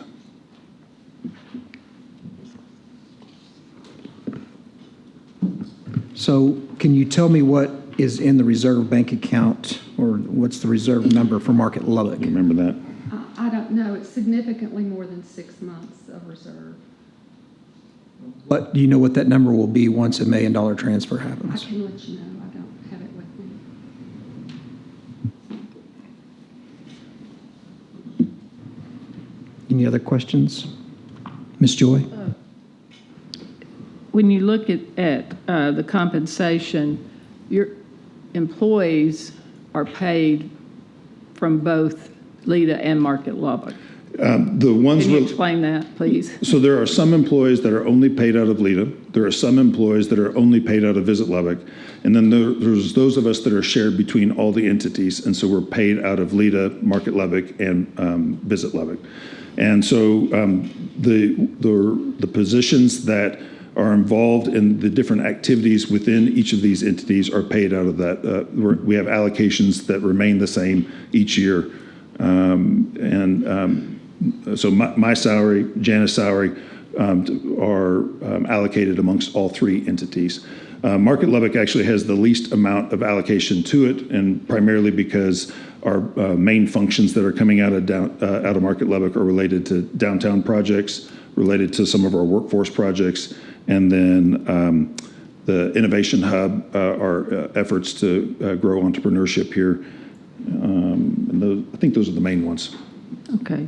And I notice you have incentive payments from both LEDA and Market Lubbock. Talk to me about that. So I know that there was an incentive payment that ended up being done out of Market Lubbock related to Bear Crop Science back when they were Bear. They're now BASF. And it was for a project that was over on the east side, and so there was a decision made at that point in time based on some factors that said we needed this to be out of Market Lubbock. We have done the Department of Public Safety was done out of Market Lubbock, and then can you think of any others? That's it. With this grouping, the 1.3 million includes it includes the downtown. Oh, okay. That's the downtown grants and the east side grants. So there's not, this last year finished the last of our traditional incentives within Market Lubbock that are typical of the ones that are done in LEDA. Okay. On the downtown grants, I understand that we started there because there was so much that needed to be done there, but there have been conversations about those grants expanding to other parts of the city because all these tax dollars, particularly property tax, comes from everybody. And so have you all moved past that yet or have any plans to do that? I think that there are plans in our future that we will not necessarily need to be incentivizing people to come downtown again with investments, and that then we'll begin to look at where that next area needs to be to try to encourage that to take place. It's my opinion that we're not there yet, and the board's not directed me to do something differently related to our downtown grants program. We only have so many dollars that are coming to us, and so if the decision is made that we need to expand this program, I think what we'll end up having to do is just use that same amount of dollars for the various programs and establish something that way. The major intent on the downtown revitalization efforts and on our east side efforts is all related to trying to help retain and keep our talent here. A thriving downtown is hugely important to them. I even remember having conversations with former presidents of the universities where they said it's hard to even recruit a dean to come here because of the situation in our downtown area.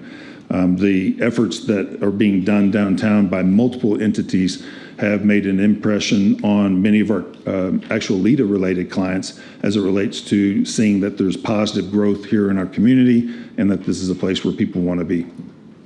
Okay, thank you.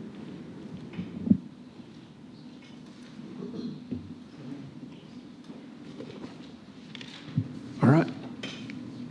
Next, page 89, I believe. So I know that it's split between Visit Lubbock and Lubbock Sports Authority. And for internal purposes, we keep some of that, but we think of those entities as all together in our shop. And so I kind of am going to talk about both these a little bit at the same time. Again, the hotel occupancy tax numbers that come to us are given to us by city staff. Our personnel are basically, if you think about these entities being together, the budgets are basically going up approximately the same amount as LEDA and Market Lubbock. We do have one correction, as you'll be able to see between the difference between Visit Lubbock and Lubbock Sports Authority. We realized that one of our staff people that really only sells sports-related events to come to our community was being done out of Visit Lubbock, and so we've got that correction there. That's one reason why you see the big change between Visit Lubbock and Lubbock Sports. Then from our marketing is definitely back up to the levels that we've been at before, or even a little bit more, just trying to continue to encourage those travelers to come and visit Lubbock. And also it's up just a little bit more because we've seen a lot of success in hosting travel writers. And so getting those people to come to our community and then go home and write stories for national publications, statewide publications, regional publications has been hugely important to getting the word out about Lubbock. And it's an incredible amount of extra exposure for a small amount of money, but nevertheless, our marketing efforts are up there. Professional services are up to allow us to develop a new strategic plan. We feel like with the changes in habits of travelers and this post-COVID time period, that a strategic plan is something that we need to have put in place that kind of thinks forward over the next 5 to 10 years.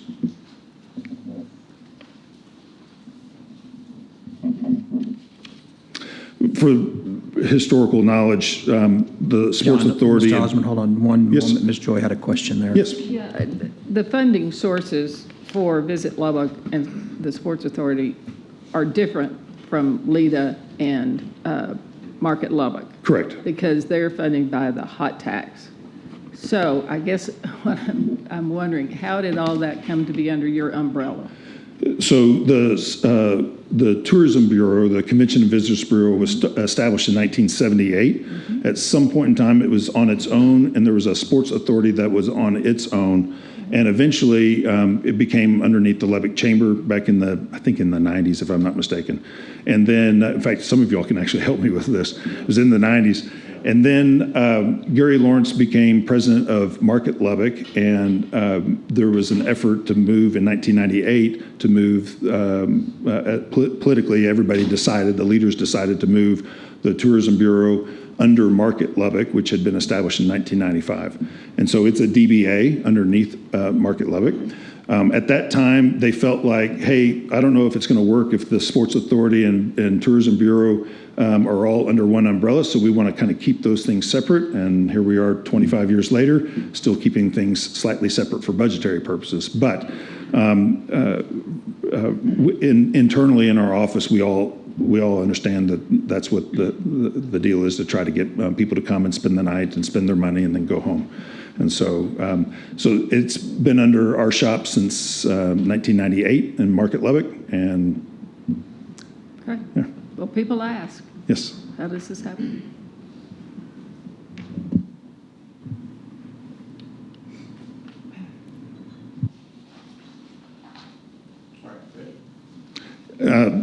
I've got this. I've combined these two pieces of information. So one thing is that we receive more dollars for Visit Lubbock than we do for the Lubbock Sports Authority. And so we allocate dollars from Visit Lubbock to the Lubbock Sports Authority on paper.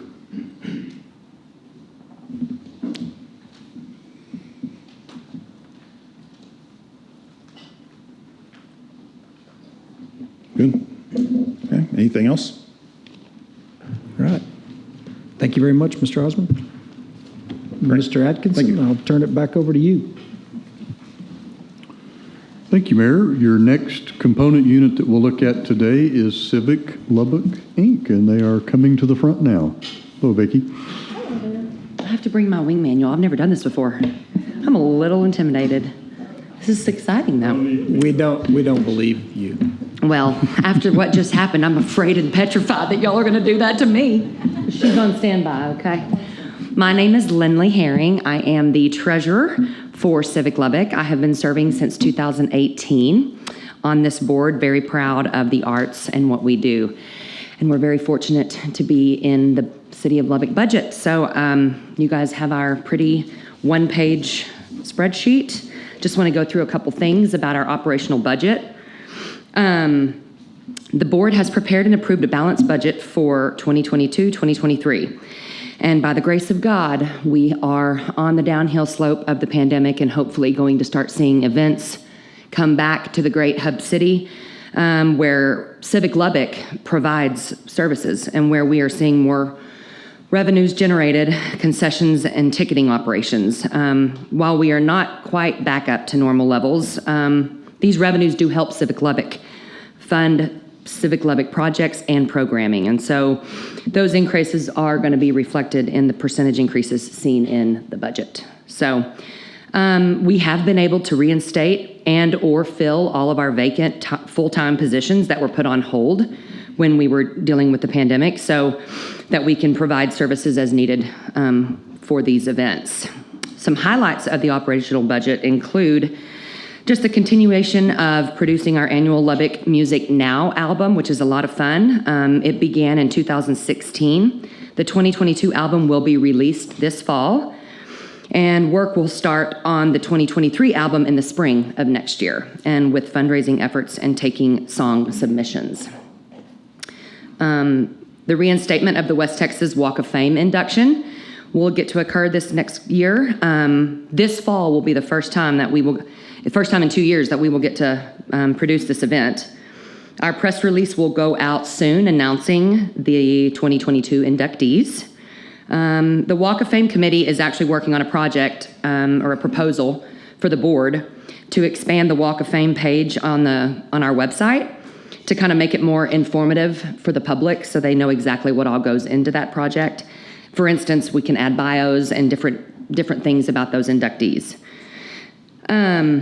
Civic Lubbock's local grant program has been reinstated for 2022-2023 as well. The grant program funds arts and entertainment events presented by local nonprofit organizations that utilize the Civic Center and the amphitheater.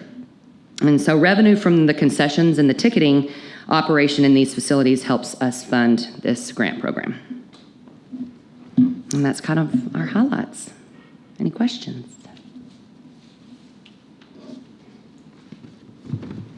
Thank you, ma'am. Thank you. Appreciate you. You bet.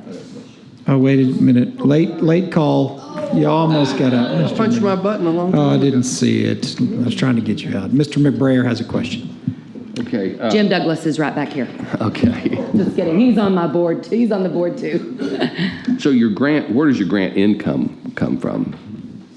I'm going to direct to Vicki. The local grant program that Civic Lubbock has been doing since 1978, and it comes from a combination of revenues from the ticketing and the operation and the concessions operation, and we also have some revenue from bingo. As far as, that's as far as the grant program. Mm-hmm. And can you explain the income from Select a Seat? Is Select a Seat part of Civic Lubbock? Is it separate from Civic Lubbock? No, it is part of Civic Lubbock. Civic Lubbock operates that part of that operation, and the income is from the ticket surcharges that are added to the price of a ticket. And not all of the surcharge that you see on a ticket belongs to us because the promoters sometimes add theirs. There's usually a facility fee too. If we're doing tickets for entertainment events at the arena, the United Supermarkets Arena, a lot of time, they've got a facility fee that they put on top. So when you see some of those, they're a lot larger. We don't get all of that, but we do get enough to cover the credit card fees and some of our other expenses. And you don't just do you don't just do entertainment venues here in Lubbock. Are there No, others we've that done you- some in Hobbs, and we've done some in Plainview, and recently Albuquerque for the Journey concert up there, and some other smaller towns in our region. We even handle tickets Thank you. for those events. Thank you, Mr. McBrayer. Anyone else? Yes. Thank you all. Thank you. Thank you. All right, Mr. Atkinson, am I back to you? Thank you, Mayor. Yes, you are. Mayor and Council, first off, thank you very much for your time over the last 2 days. It's been long. I know we have poured a tremendous amount of information out. We appreciate your attention. I want to briefly kind of go over the schedule that we have over the next few items that we will have. First, we remain with plenty of time. Any questions that you wish to pose, we can certainly do that today. You're welcome to get with me individually, and we have time to report back to you. We're beginning a process that is going to carry forward now all the way until September the 15th. September the 15th. That begins next Tuesday. So next Tuesday at your city council meeting is your first action item that you will take. That action item will quickly be proposing a maximum tax rate.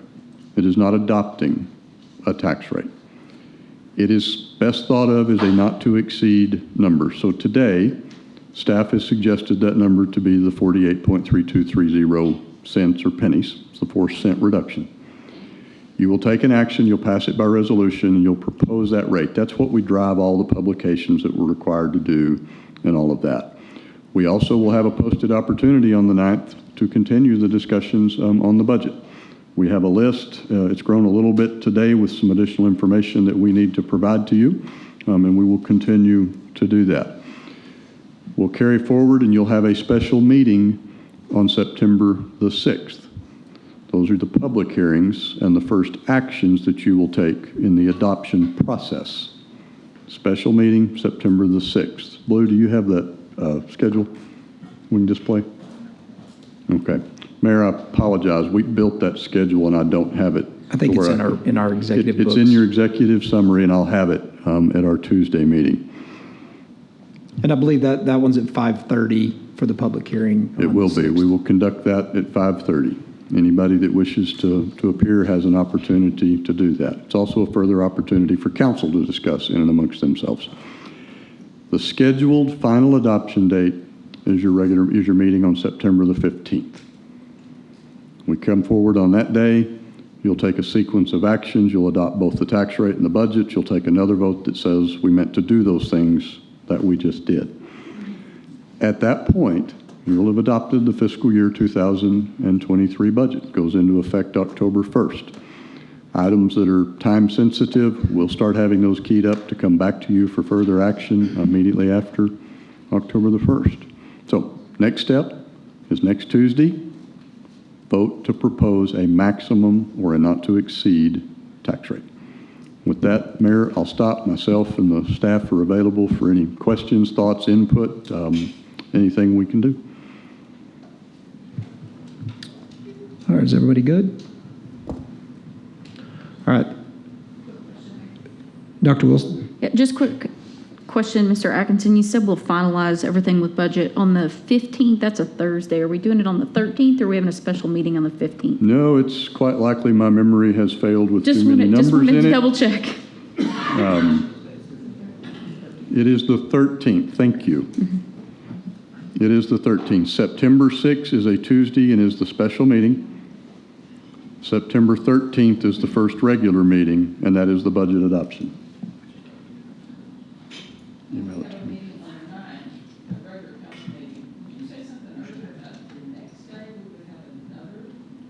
So that now we're going back to the bond discussion.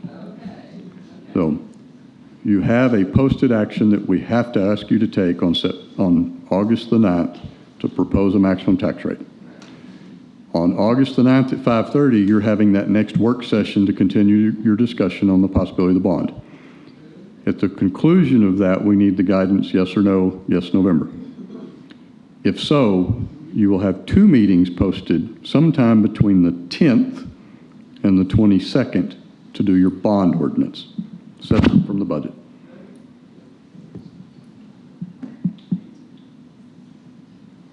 All right, any other questions at this time?